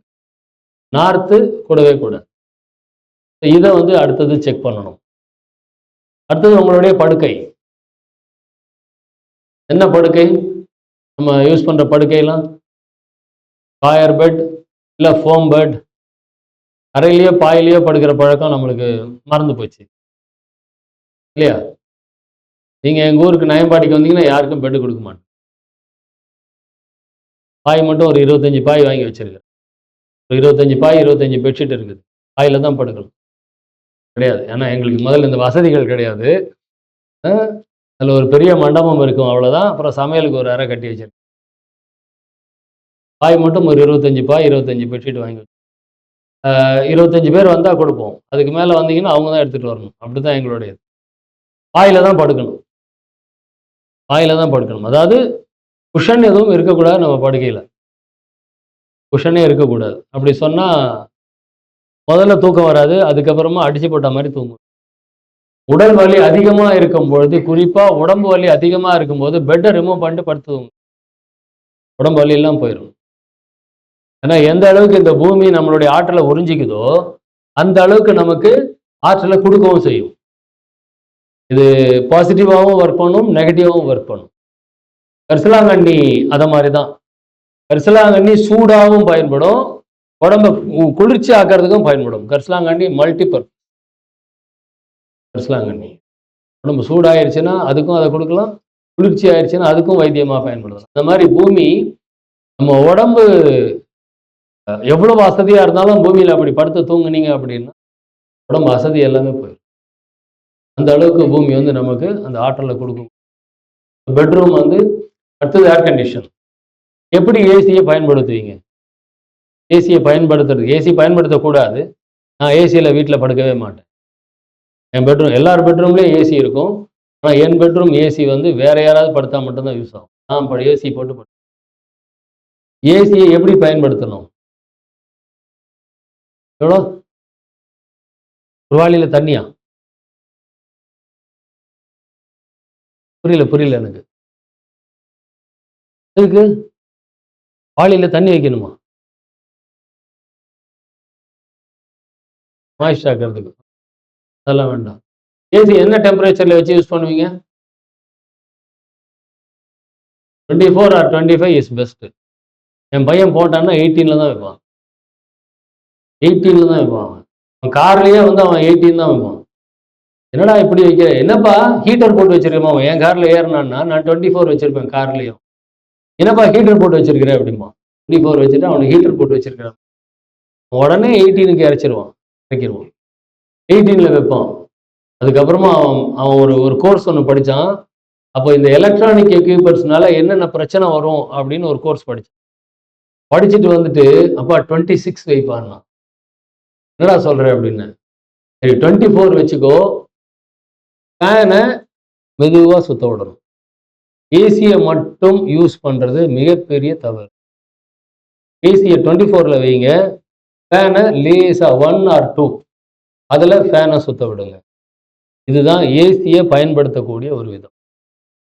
நிறைய பேர் வந்து நல்லா 18, 20ல வச்சுட்டு நல்லா கூல் ஆயிடுச்சுன்னு ஏசி ஆஃப் பண்ணிட்டு தூங்கும். அவ்வளோ சஃபகேஷன் அங்கே இருக்கும். ஏன்னா ஏசி யூஸ் பண்ணும்போதாவது சக் பண்ணி வெளியே ஏர் அனுப்புதுன்னு சொல்லுவாங்க. இது ரொம்ப கம்மி தான். ஏசி வந்து ஏரை சக் பண்ணி வெளியவும் அனுப்பிடும் அப்படிம்பாங்க. இப்போ யூனிட் எல்லாம் நமக்கு வெளியே வச்சிருக்கிறோம். இது வெறும் இது பேர் என்ன சொல்லுவோம் என்னங்க, ப்ளோயர். இந்த ப்ளோயர் மட்டும் தான் உள்ள வைக்கிறோம். இந்த ப்ளோயர் வந்து எங்க சக் பண்ணுதுன்னு நீங்க கண்டுபிடிங்க பாருங்க. நம்மளோட ஏரை சக் பண்ணி வெளியே அனுப்பணும். எங்க சக் பண்ணி வெளியே அனுப்புவது? அப்போ அந்த ஏசியில வச்சு தூங்கினோம் அப்படின்னா நம்ம சுவாசம் பண்ற கார்பன், நம்ம ரிலீஸ் பண்ற கார்பன் டை ஆக்சைடு திருப்பி திருப்பி நம்ம சுவாசம் பண்ணிட்டு, அது ரொம்ப ஏசி ரொம்ப கெடுதல். நம்மளோட ஆயுள் குறையிறதுக்கு இது முக்கியமான காரணம். ஏசி, ஃப்ரிட்ஜ், அந்த மைக்ரோவேவ் இதெல்லாம் நம்மளுடைய ஆயுளை குறைக்கக்கூடிய, சொந்த காசுல தூணியை வச்சுக்கிறது. அதான் அவன் எல்லாம் அதெல்லாமே தான். குக்கர் எல்லாமே, இதெல்லாமே வந்து நம்மளுடைய ஆயுளை குறைத்து கொண்டிருக்கிறது. வசதியை பெருக்கி கொண்டிருக்கிறது, ஆயுளை குறைத்து கொண்டு. ஏசியை போடாம கதவை திறந்து வச்சு தூங்கி பாருங்க. செக்யூரிட்டிக்காக எல்லாரும் கதவை சும்மா அடைச்சி, ஒரு கிரில் கேட் கதவு, அதுக்கு மேல ஒரு கிரில் கேட்டு, அதுக்கு மேல ஒரு கொசு வலை. அப்போ அந்த இயற்கையை நம்ம வந்து சுவாசிக்கிறதே கிடையாது. எப்பயுமே அடைஞ்ச இடத்துலயே தான் வாழ்ந்துட்டு இருக்கிறோம். அப்ப ராத்திரி ஆகுது, என் வீட்டுல என் ஜன்னலுக்கு பக்கத்துல மாமரம், அவ்வளோ அருமையா இருக்கும். அந்த ஜன்னலை எங்க வீட்டுக்கு வரணுமா? என்னங்கம்மா, வீட்டுக்கு வந்து வீட்டை பார்க்கணுமா? வாங்கம்மா, ஆல்வேஸ் வெல்கம். நான் சென்னையில் இருக்கும்போது வாங்க, சரிங்களா? ஸோ இல்லை, எங்கள் வீட்டுக்கு வந்தவங்களுக்கு அதை பற்றி தெரியும் இல்லையா? அப்போ அந்த காற்று வந்து நம்ம ராத்திரியில் ரொம்ப முக்கியம். ஆனால் ராத்திரி தான் நம்ம நல்ல காற்றை சுவாசிக்கிறதே கிடையாது. அதே மாதிரி காலையில் ஏசி பயன்படுத்துறது ஓகே, 24 வச்சுக்கோங்க, ஃபேனை லேசாக சுத்த விட்டுக்கோங்க, அவ்வளோதான். வேறு எதுவும் பண்ண முடியாது இந்த காலத்து சூழ்நிலையில், எதுவும் பண்ண முடியாது. ஏசியை ரொம்ப கம்மியாக வச்சுட்டு அப்புறமா ஏசி ஆஃப் பண்ணிவிட்டு ஜன்னலை மூடி வச்சுட்டு தூங்கக்கூடாது. இதையாவது நம்ம கடைப்பிடிக்கணும். நல்லா சில்லுன்னு ஆயிடுச்சு, ஏசி ஆஃப் பண்ணிவிட்டு கரண்ட் பில் அதிகமாகிடுது அப்படின்னு சொல்லிட்டு ஏசி ஆஃப் பண்ணிட்டு பாதி ராத்திரியில் ஏசி ஆஃப் பண்ணிட்டு தூங்குறவங்க தான் நாட்டில் வந்து ஜாஸ்தி. பாதி ராத்திரி ஏசி ஆஃப் பண்ணுவாங்க, அவங்க தான் ரொம்ப ஜாஸ்தி. அது வந்து உடம்புக்கு ரொம்ப கெடுதலை. காலையில் 4:30 மணிக்கு ஏன் எழுந்துக்கணும்? 4 மணிக்கு எழுந்துக்கணும். இப்போ என்ன விசேஷம்? பிரம்ம முகூர்த்தம் அப்படின்னா என்னங்க? எதனால அந்த நேரத்தை பிரம்ம முகூர்த்தம்னு சொல்றாங்க? அமுதக்காற்று. அமுதக்காற்று அந்த 1.5 மணி நேரத்துல, இந்த முகூர்த்தம் அப்படிங்கிறதே 1.5 மணி நேரம் தான். எந்த முகூர்த்தமா எடுத்தீங்கனாலும், ராகு காலம் யமகண்டம் எடுத்தீங்கனாலும் சரி, எல்லாமே அந்த 1.5 மணி நேரம் கணக்குல தான் வச்சுக்கிட்டு இருப்பாங்க. அந்த பிரம்ம முகூர்த்தம் அப்படிங்கிறது என்ன சொல்றாங்கன்னா, காலையில அமுத காத்து இந்த பூமியில அதிகமா இருக்கும், வியாபகமாக இருக்கும்னு வள்ளலர் சொல்றார். வியாபகம்னா அதிகமா இருக்கும். இந்த பூமியில அந்த காலையில 4லிருந்து 6 மணி வரைக்கும் அமுத காத்து அதிகமா இருக்கும். அந்த நேரத்தில் அமுத காத்துனா என்னங்க? அமுத காத்துனா என்ன? O3, O3, ஆக்சிஜன் 3, O3 தான் அமுத காற்று. It's a very pure oxygen. O3. நம்ம சுவாசிக்கிறதெல்லாம் O2. காலையில 4லிருந்து 6 மணி வரைக்கும் இருக்கிறது O3, அமுத காற்று. அதுக்கு பேர் தான் அமுத காற்று. எடுத்து செக் பண்ணினா அது ஆக்சிஜன் லெவல் அவ்வளோ அதிகமாக இருக்கான். அதனால அதை O3ன்னு டிக்ளேர் பண்ணாங்க. அந்த காலையில் அந்த O3 அதிகமாக இந்த பூமியில இருக்கு. சூரியன் உதயமாக O3 அப்படியே மேலே போயிடும். அவ்வளோதான். சூரியன் உதயமாக அந்த O3 மேலே போயிடும். அதனால அந்த நேரத்துல நம்ம எழுந்து ஒரு நல்ல முயற்சியில இருந்தா, இது கூட நான் சண்டை போட்டிருக்கேன் எங்க அப்பா கிட்ட. இந்த பேப்பர் போடுறவன், டிஸ்ட்ரிபியூட்டரு, அத்தனை பேரும் அந்த நேரத்துல முடிச்சுட்டு தான் வேலை பண்றான். அந்த ரோடு கிளீன் பண்றவங்க, அது எல்லாமே அந்த நேரத்துல வேலை பண்றான். அப்ப அவன்லாம் அமுத காத்தை சுவாசிக்கிறானா? அவனுக்கும் அந்த அமுத காத்து இருக்கத்தானே செய்யுது. அப்ப அவனும் அமுத காத்தை சுவாசிப்பானே அப்படின்னு நான் சொல்லுவேன். அப்புறம் எதுக்குப்பா அப்போ அவங்க எல்லாமும் அந்த நிலையை அடையணுமா இல்லையா? அதே நீ சன்மார்க்கத்தில் இருக்கிறவங்க மட்டும்தான். இந்த அமுத காத்து O3 அப்படிங்கிறது எல்லாரும் மூக்குக்குள்ளாரையும் நுழையாது. இதுதான் கடவுளுடைய எல்லாரும் மூச்சின்னு இருக்கிறவங்க எல்லாரும் O3 சுவாசிப்பானா? அது உள்ள போகாது. பிரபஞ்சத்தின் ரகசியம் அது.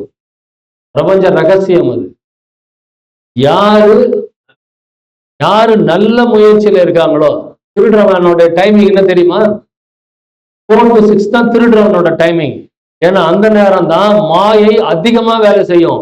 மூச்சு தூங்குறவன் அத்தனை பேரும் காலையில் 4 மணிக்கு தான் நல்லா தூங்க ஆரம்பிப்பான். அதனால திருட்டு நடக்கிற மொத்த நேரமும் 90% of the theft are happen during 4 to 6.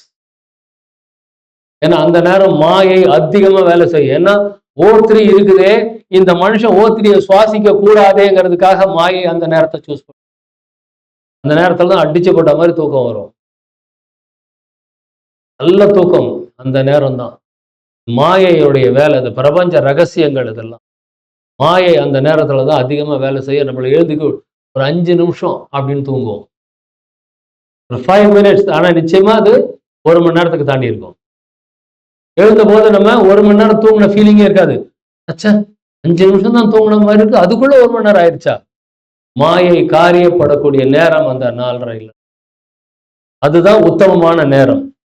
அப்ப எப்படி ஒரு பிரபஞ்சம் என்ன வேலையெல்லாம் செய்து பாருங்க. மாயையும் கிளப்பி விட்டுடுச்சு, அந்த நேரத்துல O3 கொண்டாந்து இங்க பூமியில இறக்கி வச்சிருக்கு. இப்ப அந்த மாயையை தாண்டி யாரு O3 சுவாசிக்கிறானோ அவனுடைய ஆயுள் அதிகம். O3னா பிராணன், ஆக்சிஜன். O3 தூய்மையான ஆக்சிஜன் தான் அந்த பிராணன். இப்போ அந்த பிராண சக்தி இன்க்ரீஸ் பண்ணணும் அப்படின்னா காலையில் அந்த பிரம்ம முகூர்த்த நேரத்தில் நல்ல சிந்தனையோட நல்ல முயற்சியில நம்ம இருந்தோம்னா அந்த ஆக்சிஜன் நம்மளால மற்றவங்களால சுவாசிக்க முடியாது. அவங்களுக்கு அது எட்டாது, அவங்களுக்கு அது கிடைக்காது. நாமளே சும்மா உட்காந்துருந்தா கிடைக்காது. ஒரு இறை சிந்தனையோட நம்ம லிங்க் ஆயிருக்கணும், பிரபஞ்சத்தோட லிங்க் ஆயிருக்கணும், எல்லாமே நடக்கும். கிடையவே கிடையாது. நான் வெஜிடேரியனா நீங்க டிராப் பண்ணிடுங்க, அவங்களுக்கு எதுவுமே கிடைக்காது. அவன் என்ன முயற்சி பண்ணாலும் நான் vegetarian are zero. they cannot get any power. கிடைக்கிறதுக்கு வாய்ப்பே கிடையாது. சொல்லுவாங்க அத்தனையும் மாயா சக்தி. யார் அவங்களா? முயற்சாலும் பிரயோஜனம் இல்லை. புலால் நிறுத்தினா மட்டும்தாமா பிரபஞ்ச ஆற்றல் உங்களுக்கு கிடைக்கும். புலால் சாப்பிட்றவங்க யாருக்கும் இந்த பிரபஞ்சம் உதவி பண்ணாது. அவங்க இப்பெல்லாம் நல்லா பணக்காரனா இல்லை வசதியா வாழற மாதிரிலாம் நமக்கு தெரியும். எல்லாமே டெம்பரரி, எல்லாமே டெம்பரரி. அதனால புலால் சாப்பிட்றாங்கன்னா அவங்களுக்கு இதெல்லாம் சொல்லவே சொல்ல வேண்டாம். You live as you like அப்படின்னு விட்டுருங்க. கிடைக்காது. மெட்டீரியல் பெனிஃபிட் தான். அவங்க அதாவது இறைவனை அடைய முடியாத அளவுக்கு அவங்க இந்த வாழ்க்கையில உயர்ந்துட்டே போவாங்க. அருளே வராது, பொருள் இருந்துகிட்டே இருக்கும். நம்மலாம் நினைப்போம் அடேங்கப்பா அவன் பாரு எவ்வளவு அட்டுழியம் பண்றான், ஆனா எப்படி இருக்கான் பாரு அப்படிமோ. இங்க நம்ம அவ்வளவு பக்தியா இருப்போம், நம்மளுக்கு குறைஞ்சிக்கிட்டே தான் வரும். ஒரு அற்புதமான ஒரு சின்ன ஒரு விஷயம்.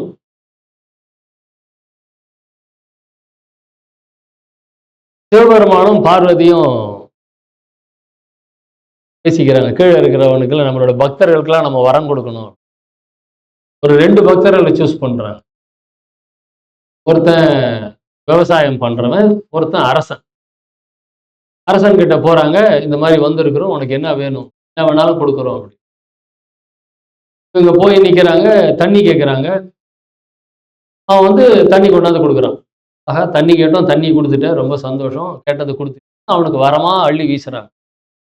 இன்னும் எத்தனை நாடு உனக்கு சேரும் அப்படின்னு அள்ளி கொடுக்குறான். விவசாயி கிட்ட போறாங்க. அவன் ஒரே ஒரு மாடு வச்சுக்கிட்டு இருக்கிறான். அவன்கிட்ட போயிட்டு தண்ணி குடியா அப்படின்னு. அவன் வயல்ல இருக்கிறான், அந்த மாடு மேய்ச்சிட்டு இருக்கான். தண்ணி கொடு, தண்ணி தாகம் இருக்குது.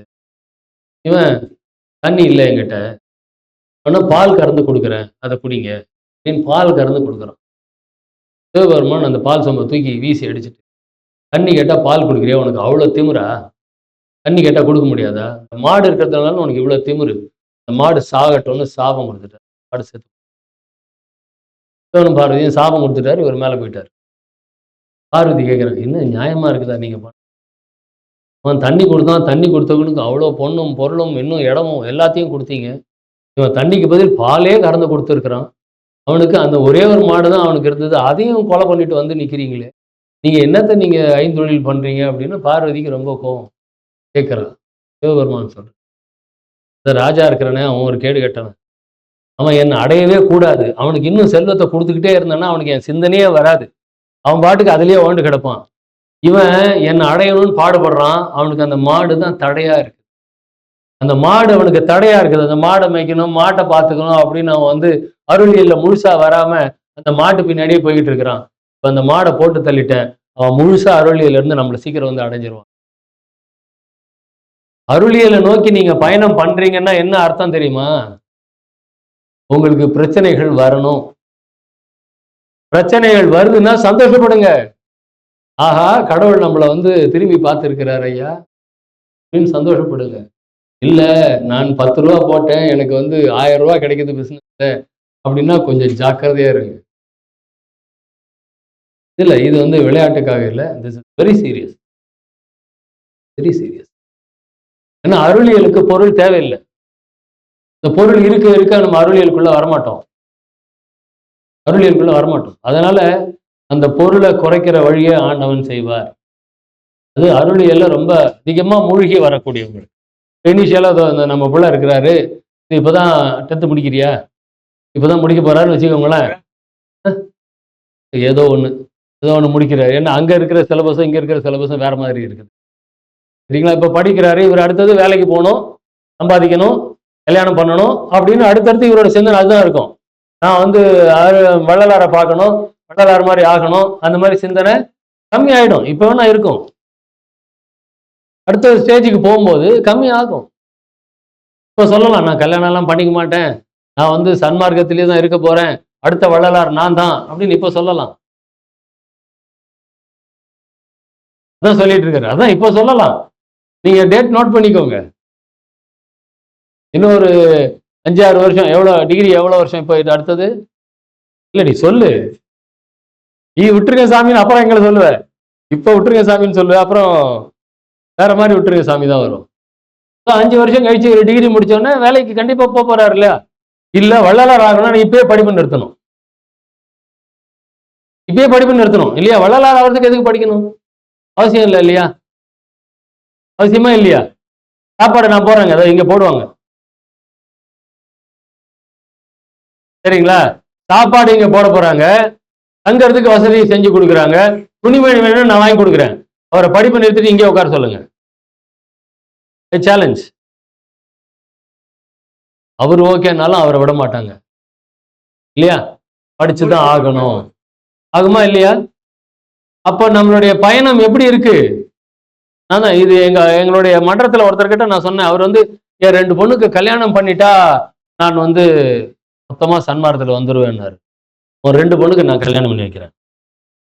இன்னைக்கு நான் எழுதியே கொடுக்குறேன், ரைட்டிங்ல கொடுக்குறேன். ஒரு 2 பொண்ணுக்கு எவ்வளவு நகை போடணும், என்ன பண்ணணும், நான் ரைட்டிங்ல கொடுக்குறேன், நான் கல்யாணம் பண்ணி வைக்கிறேன். நீ இன்னையில இருந்து முழு சன்மார்க்கியா மாறிடு. தேனாம்பேட்டை சங்கத்துல இடம் கொடுக்குறோம், சாப்பாடு கொடுக்குறோம், துணிமணி வாங்கிக்கிறோம், நீ go and settle in Teynampet சங்கம்.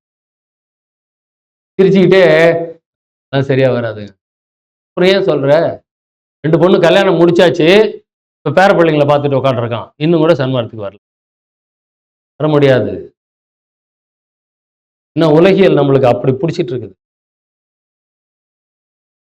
யாராவது ஒரு சிலர் தான் அந்த மாதிரி விட்டுட்டு வர முடியும். நான் வீட்டை விட்டுட்டு வாங்கன்னு கூட கூப்பிட மாட்டேன். வீட்டிலே இருங்க, முழு நேரம் சன்மார்க்கத்தில் இருங்க, அவ்வளவுதான். முழு நேரம் சன்மார்க்கத்தில் இருங்க, வீட்டில் இருங்க, முழு நேரம் சன்மார்க்கத்தில் இருங்க. என்ன கமிட்மெண்ட்? அடுத்தடுத்து கமிட்மெண்ட் வச்சுக்கிட்டே இருக்கிறது. பேரனை ஸ்கூல்ல கொண்டு போய் விடணும், பால் வாங்கிட்டு வரணும், ரேஷன் கடைக்கு போயிட்டு வரணும், எல்லாரும் வெளியே போவாங்க, இவர் வீட்டை பார்த்துக்கணும். ஏன் வை சச் கமிட்மெண்ட்ஸ்? ரிட்டையர் ஆயிட்டீங்களா? Be free. டேய், நான் எப்போ வெளியே போகணுமோ அப்போ நான் வெளியே போவேன் அப்படின்னு வீட்டில் சொல்லிடுங்க. ஜாயின்ட் ஃபேமிலியாக இருந்தால், நான் முதல்ல இருந்தே என் பசங்களுக்கு சொல்லிட்டேன், கல்யாணம் ஆச்சுன்னா ஓடி போயிரு. சந்தோஷம். Very good.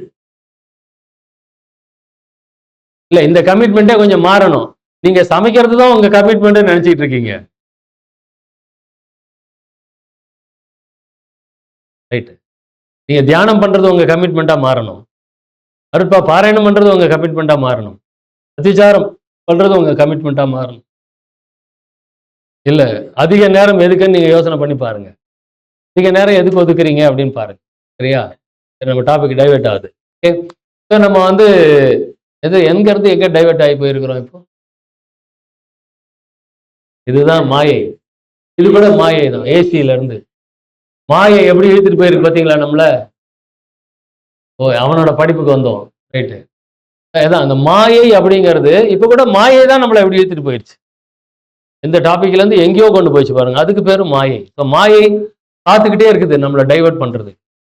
எந்த விஷயம் நம்ம நல்ல விஷயம் பேசிட்டு இருக்கும்போதே அந்த நல்ல விஷயத்திலையும் அப்படியே டைவர்ட் பண்ணி இழுத்துட்டு போயிடும்.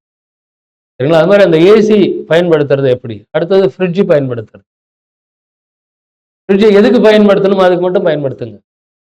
சமைச்ச உணவு எதுவுமே ஃப்ரிட்ஜுக்குள்ள போகக்கூடாது. இது ரூல், தம் ரூல். சமைச்ச உணவு எதுவுமே ஃப்ரிட்ஜுக்கு போகக்கூடாது வச்சுக்கோங்க. எங்க அக்காலாம் வந்து இப்படி சொன்னதுக்கு அப்புறமா அவங்ககிட்ட ஃப்ரிட்ஜை திறந்து பார்த்தா அதுல துவரம் பருப்பு, முந்திரி பருப்பு, ரவை ஃப்ரிட்ஜுக்குள்ளார அதெல்லாம் என்ன நீ ஸ்டோர் ரூம் ஆக்கிட்ட ஃப்ரிட்ஜு அப்படின்னு. வேற என்ன பண்றது அப்படின்னு திட்டினா. நீ தான் எதையும் ஃப்ரிட்ஜுக்குள்ளார வச்சு எதையுமே சமைச்ச உணவு ஃப்ரிட்ஜுக்குள்ளார போகக்கூடாது. நான் ஃப்ரிட்ஜில் என்னென்ன வைக்கலாம் வைக்கக்கூடாதுலாம் நான் வரல. சமைச்ச உணவு ஃப்ரிட்ஜுக்குள்ள போகக்கூடாது. அதை தம் ரூலா வச்சுக்கோங்க. மீதி ஆச்சுன்னா யாருக்கிட்டையாவது கொடுத்துருங்க. இல்லை நாய்க்கு போடுங்க, சாப்பிடும். ஏதாவது ஒரு உயிருக்கு உணவா போட்டோம். அது இப்போ சமைச்சிட்டோம், மீந்துருச்சேன்னு வீட்டில் இருக்கிறவங்க சாப்பிடுவோம். ஐயோ மீந்து போச்சே, இந்த ஆள் வேற ஃப்ரிட்ஜில் வைக்கக்கூடாது சொல்லிட்டானே, நம்மளே சாப்பிட்ருவோம். வேற உயிருக்கு போட்டோமே, அது உணவா போட்டோமே. நாய்களா இல்ல, நாய்களுக்கா பஞ்சம்? எத்தனை கோடி, தமிழ்நாட்டில் மட்டும் 6 கோடி நாய் இருக்கு. தமிழ்நாட்டில் இல்லை, சென்னையில மட்டும். சாரி, நம்ம சமைச்சது நாய் கூட சாப்பிட மாட்டேங்குதா? அதுக்கு அப்ப நீங்க சமையல் கத்துக்கணும் ஒழுங்கு.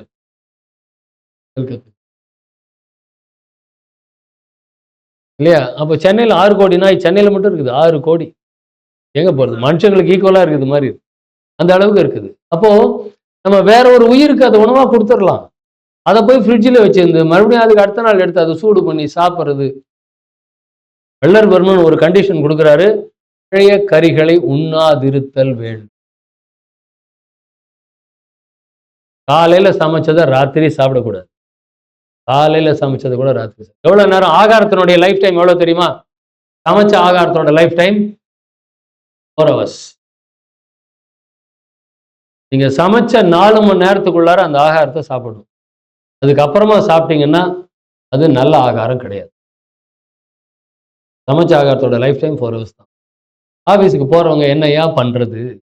7 மணிக்கு டிஃபனை கட்டிட்டு மத்தியானம் 1 மணிக்கு சாப்பிட்றோமே, நம்ம தலையெழுத்து. ஒண்ணும்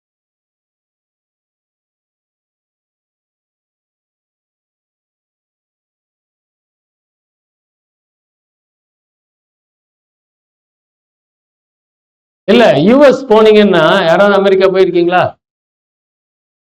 யூஎஸ் ஃபுல்லா ஃப்ரோசன் ஃபுட் தான். யூஎஸ்ல 90% of the food is only frozen. Processed தான். ஃப்ரிட்ஜில் தான் இருக்கும். இட்லி ஏங்க சாம்பாரை திங்கக்கிழமை வச்சு வெள்ளிக்கிழமை வரைக்கும் அந்த சாம்பார் தான் பயன்படுத்துறோம். என் ஃப்ரெண்டு வந்து அவங்க பசங்க யூஎஸ்ல இருக்கிறாங்க. அவர் போவார், 6 மாசம் யூஎஸ்ல இருப்பார். எப்படா 6 மாசம் முடியும் அப்படின்னு. அப்ப அந்த 6 மாசம் 3 மாசமா குறைஞ்சிருக்குது. அங்க போனா அவரு அங்க போயிட்டு அழுவாரு. சாப்பாடு என்ன பாபையா, சாப்பாடு இப்படிதான், ஏன் நான் சாப்பிட்றேன், என்னையா பண்றதுன்னு. யாரு அங்க போக சொன்னது? உன் பையன் தான் யூஎஸ்ல இருக்கிறான், உனக்கு என்ன யூஎஸ்ல வேலை? அமெரிக்கா போகணும்னு ஆசை, போ அனுபவி. இன்னும் சென்னையில இல்லாததா? சென்னையில 3 வீடு இருக்குது, வாடகை வருது, அவ்வளோ காசு இருக்குது. அமெரிக்கால போய் பையனோட நான் அமெரிக்கா போறேன், அமெரிக்கா போறேன், அமெரிக்கா போறேன் அந்த பந்தான்னா அங்க போய் ஃப்ரோசன் ஃபுட்டை சாப்பிட்டு அவஸ்தைப்படு. என்ன பண்ண முடியும்? Only frozen food. அருளியலுக்கு ஒத்துக்காது. அந்த நாடு இந்த நாடு இல்லை, அருளியலுக்கு ஒத்துக்காது. அருளியலுக்கு 4 மணி நேரம் கழிச்சே சாப்பிடக்கூடாது. சமைச்சு சாப்பிடணும். அருளியலுக்கு காலையில சமைக்கணும், மத்தியானம் சமைக்கணும், நைட்டு சமைக்கணும். சமைச்சு சாப்பிடணும். அது நம்ம வந்து ஒரு காம்ப்ரமைஸ் எடுத்து 1 மணி நேரம் ஃப்ரிட்ஜில் இருந்து எடுத்து 1 மணி நேரம் வெளியே வச்சா நார்மல் டெம்பரேச்சருக்கு வந்துடும். அதுக்கப்புறம் அதை சாப்பிட்டா எந்த விதமான பிரச்சனையும் இருக்கு. டாக்டர் சேஸ், டாக்டர் எந்த டாக்டராவது ஏழை ஆகி பார்த்துருக்கீங்களா? எந்த டாக்டராவது ஏழை ஆகி பார்த்துருக்கீங்களா? அவன் ஏழை ஆகிறதுக்கு வாய்ப்பே கிடையாது. அவங்ககிட்ட போறவன் தான் ஏழை ஆகிட்டே இருக்கிறான். அவன் பணக்காரன் ஆகிட்டே தான். என் ஃப்ரெண்டு வந்து டாக்டர், அவன் சொல்லுவான், என்கிட்ட வந்தீங்கன்னா நான் இன்னொரு கார் வாங்க வேண்டாமா. என் ஃப்ரெண்டு, உனக்குலாம் இந்தியன் ஆயில் காசு கொடுக்குதுங்கிற திமிரு, தலைவலின்னா இங்கே வந்து மாத்திரை எழுதி கொடுக்க சொல்லுவேன். ஒரு இன் ஜென்ரல் சொல்லுவோம். அதனால என்கிட்ட வராத. ஓ, என்ன பண்ண முடியுமோ பண்ணி உடம்ப காப்பாற்றிக்கும். என்கிட்ட வராது. என்கிட்ட ஏன் நம்ம சொக்கலிங்கம் ஃபேமஸ் கார்டியாலஜிஸ்ட், நீங்க எல்லாம் அவரோட இது பார்த்துருப்பீங்க யூடியூப்லாம். Famous number 1 cardiologist Chokkalingam. அவர் சொல்லுவார், ஹார்ட் ஸ்பெஷலிஸ்ட். அவர் சொல்லுவார், நீ இப்படி வலிக்குது நீனா நான் இன்னொரு வீட்டுக்கு பிளான் பண்ணிடுவேன். இங்க வலிக்குது நீ சொன்னா எனக்கு இன்னொரு வீடு பிளான் ரெடி ஆயிடும். ஏன்னா எப்படியும் ஒரு 7 லட்சம் 8 லட்சம் தேத்திடுவேன். சொல்லுவார், இங்க வலிக்குதுன்னா நீ என்ன தின்றியோ அந்த தட்டை போய் பாரு, என்னை வந்து பார்க்காத. நீ சாப்பிட்ற தட்டை பாரு, அதுல என்ன இருக்குதுன்னு பாரு. அதை விட்டுட்டு என்னை வந்து பார்த்தீங்கன்னா நான் கோடீஸ்வரன் ஆயிட்டு போயிட்டே இருப்பேன். ஓப்பன் டாக்ல பேசுவார். என்னை வந்து பார்க்காதீங்க பாரு. என் ஃப்ரெண்டு மனோகர்னு ஒருத்தர் இருக்கிறார், கார்டியாலஜிஸ்ட், ராமச்சந்திரா ஹாஸ்பிட்டல் இருக்கிறாரு. எனக்கு வந்து ஒரு தடவை ரொம்ப ஹை பிளட் ப்ரெஷர் அப்படின்னு ஒரு மாதிரி மூஞ்செல்லாம் வீங்கின மாதிரி இருந்துச்சு, தலை சுத்துற மாதிரி இருந்துச்சு. வீட்டில் யாருமே இல்லை. நான் கார் எடுத்துக்கிட்டு ராமச்சந்திரா நானே கார் ஓட்டிகிட்டு போய் பார்க்கிங்கில் விட்டுட்டு ஒரு 1/2 கிலோமீட்டர் நடந்து போய் மனோகர்கிட்ட போய் நிற்கிறேன்.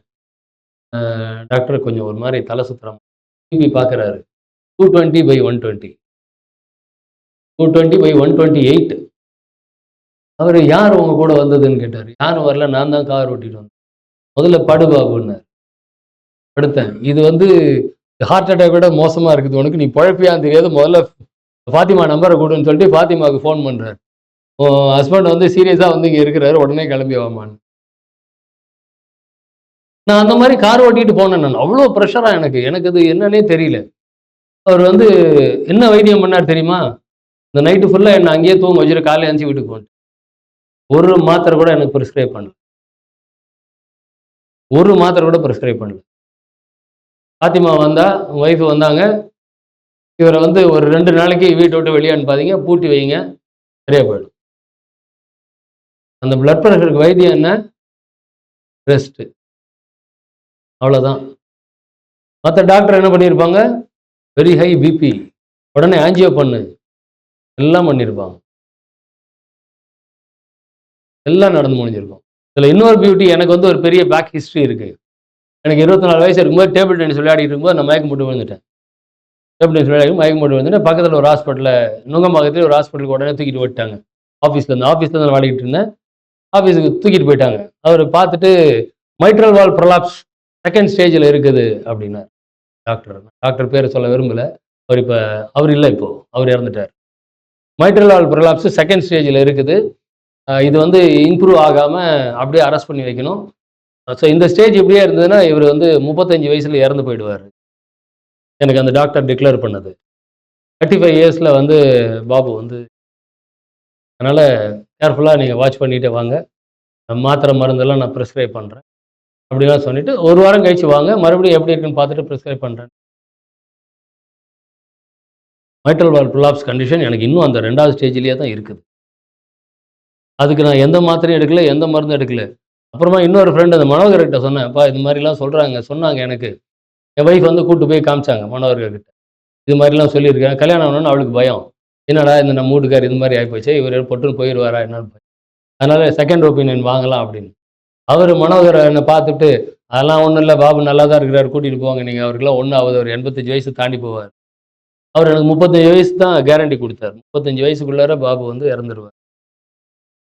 அதனால தான் எனக்கு உடனே கல்யாணம் பண்ணாங்க.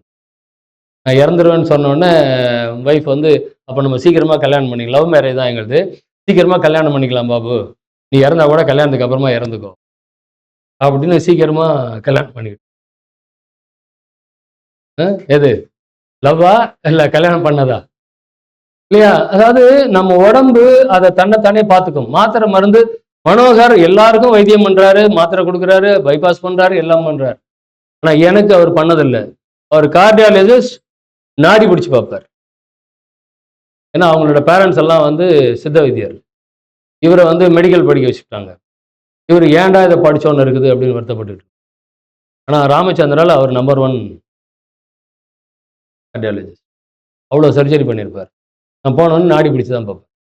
நிறைய பேர் நாடி பிடிச்சி பார்த்தோன்னே இவர் என்ன டாக்டர்னு திருப்பி அவர்கிட்ட வரமாட்டாங்களாம். அவர் சந்தோஷம் அப்படிம்பார். அந்த மாதிரி அந்த பாரம்பரியம் அப்படிங்கிறது தான். இப்போ நம்ம படித்த அந்த வைத்தியம் எல்லாம் பாரம்பரிய வைத்தியம். நம்ம பாரம்பரியத்தை மறந்துட்டதுனால தான் நம்ம வந்து இப்போ இவ்வளோ சீர்கெட்டு போய்கிட்டு. உடம்பு தன்னைத்தானே சரி செய்து கொள்ளக்கூடிய ஆற்றல் இந்த உடம்புக்கு இருக்கு. என்ன பிரச்சனை வந்தாலும், எனக்கு பல்வலி வந்திருக்குது, 2 மாசம் ஆச்சு அது சரியாகிறது. 2 மாசம் கஷ்டப்படு அப்படின்னு தான் சொல்றாங்க. கஷ்டப்படு, இந்த கஷ்டத்தை தாங்கிக்கோ. காலையில் அதுக்காக இந்த பயிற்சி கொடுத்தேன். கஷ்டத்தை தாங்கிக்கோங்க. தாங்கிக்கிட்டீங்கன்னா அது ஆட்டோமேட்டிக்காக குணமாயிட்டே இருக்கும். இந்த தாங்கக்கூடிய சக்தியை நம்ம வளர்த்துக்கிட்டே இருக்கணும். ஒரு நம்பிக்கை இருக்கணும். இந்த உடம்பு நம்மளுக்கு கெடுதல் பண்ணாது. இந்த உடம்பு நமக்கு கெடுதல் பண்ணாது. கருவா இருக்கக்கூடிய உடம்பு உள்ள வயிற்றுக்குள்ளார போய் அதுக்குள்ளார எப்படி இருக்கு, அந்த அது யாருக்காவது தெரியுமா? நம்மளுடைய கர்ப்பப்பையில எப்படி இருக்கும்னு அவ்வளோ நாத்தம் அடிக்கணும். ஐயா சொல்லுவார். அது அப்படி ஒரு பெருவிண்ணப்பத்தில் சொல்லியிருப்பார். அதுக்குள்ளார அவ்வளோ கேவலமானது எதுன்னா, சாக்கடையை விட கேவலமானது அதுக்குள்ளாரதான் நம்ம குழந்தையா வாழ்ந்துகிட்டு இருக்கோம். ஆனா வளர்ந்து வரோமா இல்லையா? அவ்வளோ வளர்ச்சி அந்த அந்த கேவலமான இடத்துல அவ்வளோ வளர்ச்சி நடக்குது. அது ஆட்டோமேட்டிக்கா அந்த குழந்தைய வெளியே தள்ளுது. இவன் சிசேரியன், இவன் சம்பாதிக்கிறதுக்காக கண்டுபிடிச்சதுதான் சிசேரியன். இல்லாட்டி அந்த குழந்தைய வெளியே தள்ளும்.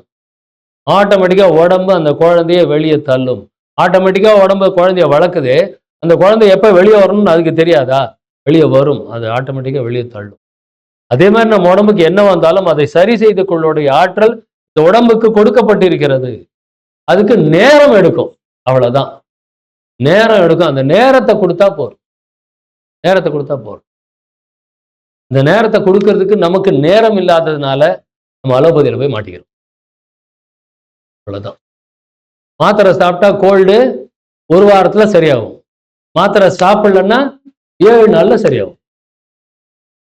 It's saying. மாத்திரை சாப்பிட்டா 1 வாரம், மாத்திரை சாப்பிடலன்னா 7 நாள். என்ன வித்தியாசம்? ஒண்ணுமே கிடையாது. we go behind them. அதனால உடம்பு வந்து படுக்கை அறையில் ஆரம்பிச்சோம், அங்கிருந்து இப்படி வெளியே போயிடுச்சு. இப்போ வீடு கட்டினீங்க, இல்லை எந்த வீட்டுக்காவது கொடுத்தன போறீங்கன்னா கிராஸ் வென்டிலேஷன் இருக்கான்னு பாருங்க. சன்லைட் எய்தர் மார்னிங்காவது வரணும், ஈவினிங்காவது வரணும். வீட்டுக்குள்ளார சன்லைட் வருதான்னு பாருங்க. இதுக்கு பேர் தான் வாஸ்து. வாஸ்துன்னு இப்போ இதெல்லாத்தையும் மாத்திக்கிட்டான். ஆக்சுவல் வாஸ்து எதுன்னா சன்லைட் வீட்டுக்குள்ளார வருதா, கிராஸ் வென்டிலேஷன் இருக்கான்றது தான் வாஸ்து. அது ரெண்டும் வரணும். முந்தியெல்லாம் மேலே கண்ணாடி வைப்பாங்க. பழங்காலத்து வீட்டில் பார்த்துருக்கீங்களா? ரூஃப்ல கண்ணாடி இருக்கும். அதை பார்த்துருக்கீங்களா? ஏன் ரூஃப்ல போய் கண்ணாடி வைக்கிறான்? மத்தியான வெயிலும் உள்ள வரணும், காலையில வெயிலும் உள்ள வரணும், சாயங்கால வெயில் உள்ள வரணும், மத்தியான வெயிலும் உள்ள வரணும். அப்ப வீடு கூட குளிர்ச்சி ஆகக்கூடாது. வீடு கூட ஒரு ஒரு உஷ்ணத்திலேயே தான் இருந்துகிட்டு இருக்கணும் தான் அந்த காலத்துலலாம் ஏற்படும். இப்போ அப்படி கிடையாது. நம்ம வீடு ஃபுல்லா சென்ட்ரலைஸ்டு ஏசி. அவ்வளோ பெருமை நமக்கு. சென்ட்ரலைஸ்டு ஏசி, ஃபேனுக்கு ரிமோட்டு. என் பையனை அவ்வளோ சத்தம் போட்டேன். அவன் பெங்களூர்ல இருக்கிற வீட்டில் எல்லாத்துக்கும் ரிமோட்டு தான். என்னடா அப்புறம் எப்படிடா நீங்களாம் ஆரோக்கியமா இருக்க போறீங்க? பா இது நான் பண்ணலப்பா, நான் வாடகை வீட்டில் தான்ப்பா இருக்கிறேன். வாடகை வீட்டில் எல்லா அந்த மாதிரி இப்போ எல்லா ஃபெசிலிட்டியும் வந்துடுச்சு. போய் ஆஃபீஸ் வந்து வந்தோடனே உட்காந்தா போதும், எதிர்க்க ஒரு 7-8 ரிமோட் இருக்கு. டிவிக்கு ஒரு ரிமோட்டு, இந்த பக்கம் ஒரு ரிமோட்டு, அதுக்கு ஒரு ரிமோட்டு, கிளீனிங்க்கு ஒரு ரிமோட்டு வச்சு ஆன் பண்ணால் அது பாட்டுக்கு கிளீன் பண்ணிட்டு போயிட்டாரு. எல்லாத்துக்கும் ஒரு ரிமோட். வெசல்ஸ் கிளீனிங்க்கு ஒரு மிஷின் வந்துருச்சு, கிளீனிங்க்கு ஒரு மிஷின் வந்துருச்சு. எல்லாத்துக்கும் மிஷின். என்னதாண்டா பண்ணுவீங்க வீட்டிலன்னு கேட்டு, புருஷனு முன்னாடி என்னதாண்டா பண்ணிட்டு இருக்கீங்க? எல்லாத்துக்கும் மிஷின் வாங்கி போட்டு அப்பா மிஷின் ஆப்ரேட் பண்ணணும் இல்லை அப்படிமா. தப்புடா, காலையில் எந்திரிச்சு ஓடு. சரி இதுக்கெல்லாம் மிஷின் வாங்கி போட்டியா, பரவாயில்ல. காலையில் எந்திரிச்சு ஓடு, வெளியே போ, வீட்டுக்குள்ள இருக்காத. இப்போ கூட நான் துரத்தி விடுவேன். கல்யாணம் 6 வருஷம் ஆயிடுச்சு என் பையனுக்கு, அவனை நான் போய் துரத்தி தான் விடுவேன். வெளியே ஓடு. என்ன பண்ற? பிசிக்கல் ஆக்டிவிட்டி என்ன வச்சிருக்கிற? பிசிக்கல் ஆக்டிவிட்டி இல்லைன்னா இது எல்லாத்தையும் தூக்கி போட்டு உடச்சிருவேன். பிசிக்கல் ஆக்டிவிட்டி வச்சுக்கோ, போய் விளையாடு, ஷட்டில் விளையாடு, பேட்மிண்டன் விளையாடு, எதையாவது விளையாடு போ அப்படின்னு இங்கே பக்கத்தில் இருக்கிற கிளப்பில் போய் எதையாவது விளையாடிட்டு வரும். பிசிக்கல் ஆக்டிவிட்டியே வச்சுக்கிறது கிடையாது. அப்புறம் எப்படி ஆரோக்கியத்தை பற்றி பேசுறது? ஆரோக்கியத்தை பற்றி பேச சாயந்தரம் நம்ம எல்லாரும் என்ன பண்ணணும்? நான் இதை 4:30 மணிக்கு நான் நிறுத்தணும்னு நினச்சேன். நிறுத்தி எல்லாரும் இப்போ கூட சரி இன்னொரு 5 நிமிஷம் நிறுத்துறேன். எல்லாரும் வெளியே போகணும். Outside the campus. Outside the campus 5:30க்கு தான் திருப்பி உள்ள வரணும். சாயந்தரம் வெயில் உடம்புல படுற மாதிரி உலாத்தனம்னு வள்ளலார் பெருமாள் சொல்லியிருக்கு. சாயந்தரம் வெயில் என்ன கிடைக்கும்? Vitamin D. அது ஒரு பெரிய கேம்ப் நடந்துச்சு தெரியுமா? எல்லா டாக்டரும் விட்டமின் டி டெபிஷியன்சின்னு சும்மா அப்படி எழுதி கொடுத்தானுங்க மாத்திரை. ஒரு மாத்திரை 125 ரூபா. பெரிய ஸ்கேம். இதெல்லாம் நாங்கள் பெருசா I am an acupuncturist for your information. I am an acupuncturist. இந்த அக்குபஞ்சர் படிக்கும்போது அவ்வளோ ஆராய்ச்சி பண்ணினோம் நாங்கள். இந்த டாக்டர்ஸ் எல்லாம் என்ன பண்ணுறாங்க அப்படின்னு அவ்வளோ ஆராய்ச்சி பண்ணி எடுத்துருக்குறோம். இந்த விட்டமின் டி ஸ்கேம், அது இட் இஸ் அ ஸ்கேம். அதே மாதிரி தான் இந்த கொரோனா வந்தபோதும் அது பெரிய ஸ்கேம். கோடிக்கணக்கில் அடிச்சானுங்க. விட்டமின் டி சாயந்தரம் நான் ஆஃபீஸில் இருக்கும்போது கூட என்னோட ஆஃபீஸ் 5:15 வரைக்கும் 4:30க்கு யாரும் என்னை சீட்டில் பார்க்கவே முடியாது. ஈவினிங் 4:30க்கு நான் மொட்டை மாடியில் விளாத்திட்டு இருப்பேன். 4:30 to 5 நான் மொட்டை மாடியில் விளாத்திட்டு தான் இருப்பேன். நான் எங்கள் ஆஃபீஸில் எத்தனை மேனேஜர் எல்லா சீனியருக்கும் தெரியும். 4 ஆச்சு பாபு மொட்டை மாடியில் இருப்பாருப்பா அப்படிமா. 4:30 to 5 நான் மொட்டை மாடியில் விளையாடுத்து 5 மணிக்கு இறங்கி வந்து ஷட் டவுன் பண்ணிவிட்டு கிளம்பி வீட்டுக்கு வந்துடுவேன். 4:30யோட என் வேலை முடிஞ்சிடும். அதனால் 5 மணிக்கு வெளியே போங்க. Everybody should go out. 5:30 தான் உள்ளே வரணும். கேட்டை சாத்தி பூட்டிடுங்க. போயிட்டு ஒரு 1/2 hour அப்படியே அந்த ரோட்டில் சும்மா நடந்து போயிட்டு வாங்க. மெதுவாக நடங்க, இல்லை வெளியே நில்லுங்க. இந்த வெயில் நம்ம உடம்புல படணும். அது அவ்வளோ நல்ல விஷயம். கார்த்தால வெயில் உடம்புல படக்கூடாது. காலையில் 8 மணி வரைக்கும் வெயில் உடம்புல படக்கூடாது. சாயந்தரம் வெயில் உடம்புல படணும். இது ரெண்டையும் ஞாபகத்தில் வச்சுக்கோங்க. நம்ம இப்போ நிகழ்ச்சியை நிறைவு செய்யலாம். ஏதாவது குடிக்கிறதுக்கு ஏதாவது ஏற்பாடு ஆயிருக்கா? இருக்கா? கிடைச்சதா? லெமன் கிடைக்கலையா?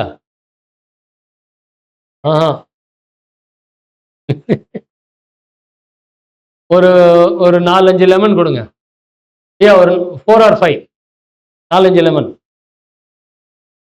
சரி. அதை வெல்லம் போட்டு வடிகட்டிட்டு லெமன் பொழிஞ்சிருக்கு. எல்லாருக்கும் வாமா கொடுங்க. ஒரு 1/2 டம்ளர் கொடுங்க போதும்.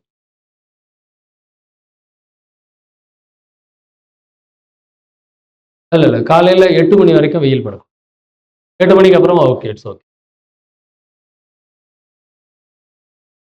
8 மணி வரைக்கும் வெயில் படுற மாதிரி வெளியில் வரக்கூடாது. No. Walking in the morning is strictly prohibited. Not only in Thiruvaruppa, by medical also, morning walking is not advisable. Evening walking தான் பண்ணணும். நமக்கு டைம் இல்லாதனால எல்லாரும் மார்னிங் வாக்கிங் ஆரம்பிக்கும். அதே மாதிரி ஜாகிங் என்பது மிக மிக கேடு விளைவிக்கக்கூடியது. ஜாகிங்கே கிடையாது, ஃபாஸ்ட் வாக்கிங், ஸ்பீட் வாக் அதுதான் பண்ணணும். வாக்கிங்ல கூட ஸ்பீட் வாக். அப்படி காலையிலே நீங்க பண்றதா இருந்தா கூட வேகமா நடக்கணும், வழியே ஓடக்கூடாது. வேகமா நடக்கணும். வாக்கிங் அவசியமே கிடையாது. சாயந்தரம் நடங்க. ராத்திரி வீட்டுக்குள்ளார 10 நிமிஷம் நடங்க, மெதுவா நடங்க. சாயந்தரம் வீட்டுக்கு வெளியில ஒரு 1/2 மணி நேரம் நடங்க, மெதுவா நடங்க, பரவாயில்ல. சரிங்களா? இந்த காலையில வாக்கிங் அதெல்லாம் நிறுத்தலாம். ஏன்னா all the doctors, all the medical practitioners are giving only falls information. எவ்வளோ வந்தா சுகர், எவ்வளோ வந்தா BP, who is he to determine that? Who is he to finalize that data? அவன் யாரு ஃபாலோ பண்றது? Only no. அவன் யாரை ஃபாலோ பண்றான்னா, யாரை ஃபாலோ பண்றான்? Medical companies, not the doctors, pharmacist. எல்லாத்தையும் நிர்ணயம் பண்றது டாக்டரே கிடையாது. டாக்டருக்கு அவன் தான் அட்வைஸ் கொடுக்குறான். யாரு? Company நடத்துறவன். he is only giving 120 வந்துச்சுன்னா சுகர்னு சொல்லிடு அப்படின்னு. 1980 நீங்க ரெக்கார்ட் எடுத்து பாருங்க, கூகுள்ல சர்ச் பண்ணி பாருங்க. Before 1980 there were very few sugar patients. 1980 overnight, the next day after declaring 90க்கு மேல வந்தா சுகர், ஃபாஸ்டிங்ல 90 வந்துச்சுன்னா சுகர்னு அவன் டிக்ளேர் பண்றான் 1980ல. the next day 60% of the world population are become sugar patient. Sugar பேஷண்டான் டிட்டர்மின் பண்ணது அந்த ஃபார்மசிஸ்ட். அவ்வளோ மெடிசின்ஸ் ப்ரொடியூஸ் பண்ணி வச்சிருக்கிறான். இந்த மெடிசின்ஸ் எல்லாம் காலியாகணும். அப்போ நீ டேட்டாவை மாற்றணும், அவ்வளோதான். அதே மாதிரி தான் பிபியும். எவனாவது சுகர் பேஷண்ட்டோ இல்லை பிபி பேஷண்ட்டோ மாத்திரை சாப்பிட்டு சுகர் குறைஞ்சதுன்னு யாராவது ஒரு ஆளை கூட்டிடும். மாத்திரை சாப்பிட்டா எனக்கு ப்ரெஷர் போச்சுன்னு ஒரு ஆளை கூட்டிடும். அவனோட டோசேஜ் இன்க்ரீஸ் ஆகிட்டே போகும். 2.5 ஆரம்பிப்பாங்க பிபிக்கு, அதுக்கப்புறமா அது 5% மாறும், 5 மில்லியா மாறும், அப்புறமா 10 மில்லி, அப்புறம் 25 மில்லி வரைக்கும் மாத்திரை சாப்பிட்ற ஆட்கள் இருக்கு. ஏன்டா இவ்வளோ இன்க்ரீஸ் ஆகுது? மாத்திரை சாப்பிட்டா, ஜுரத்துக்கு மாத்திரை சாப்பிட்டா ஜுரம் குறையுது, பிபிக்கு மாத்திரை சாப்பிட்டா பிபி குறைய மாட்டேங்குது. இப்போ என்ன அர்த்தம்?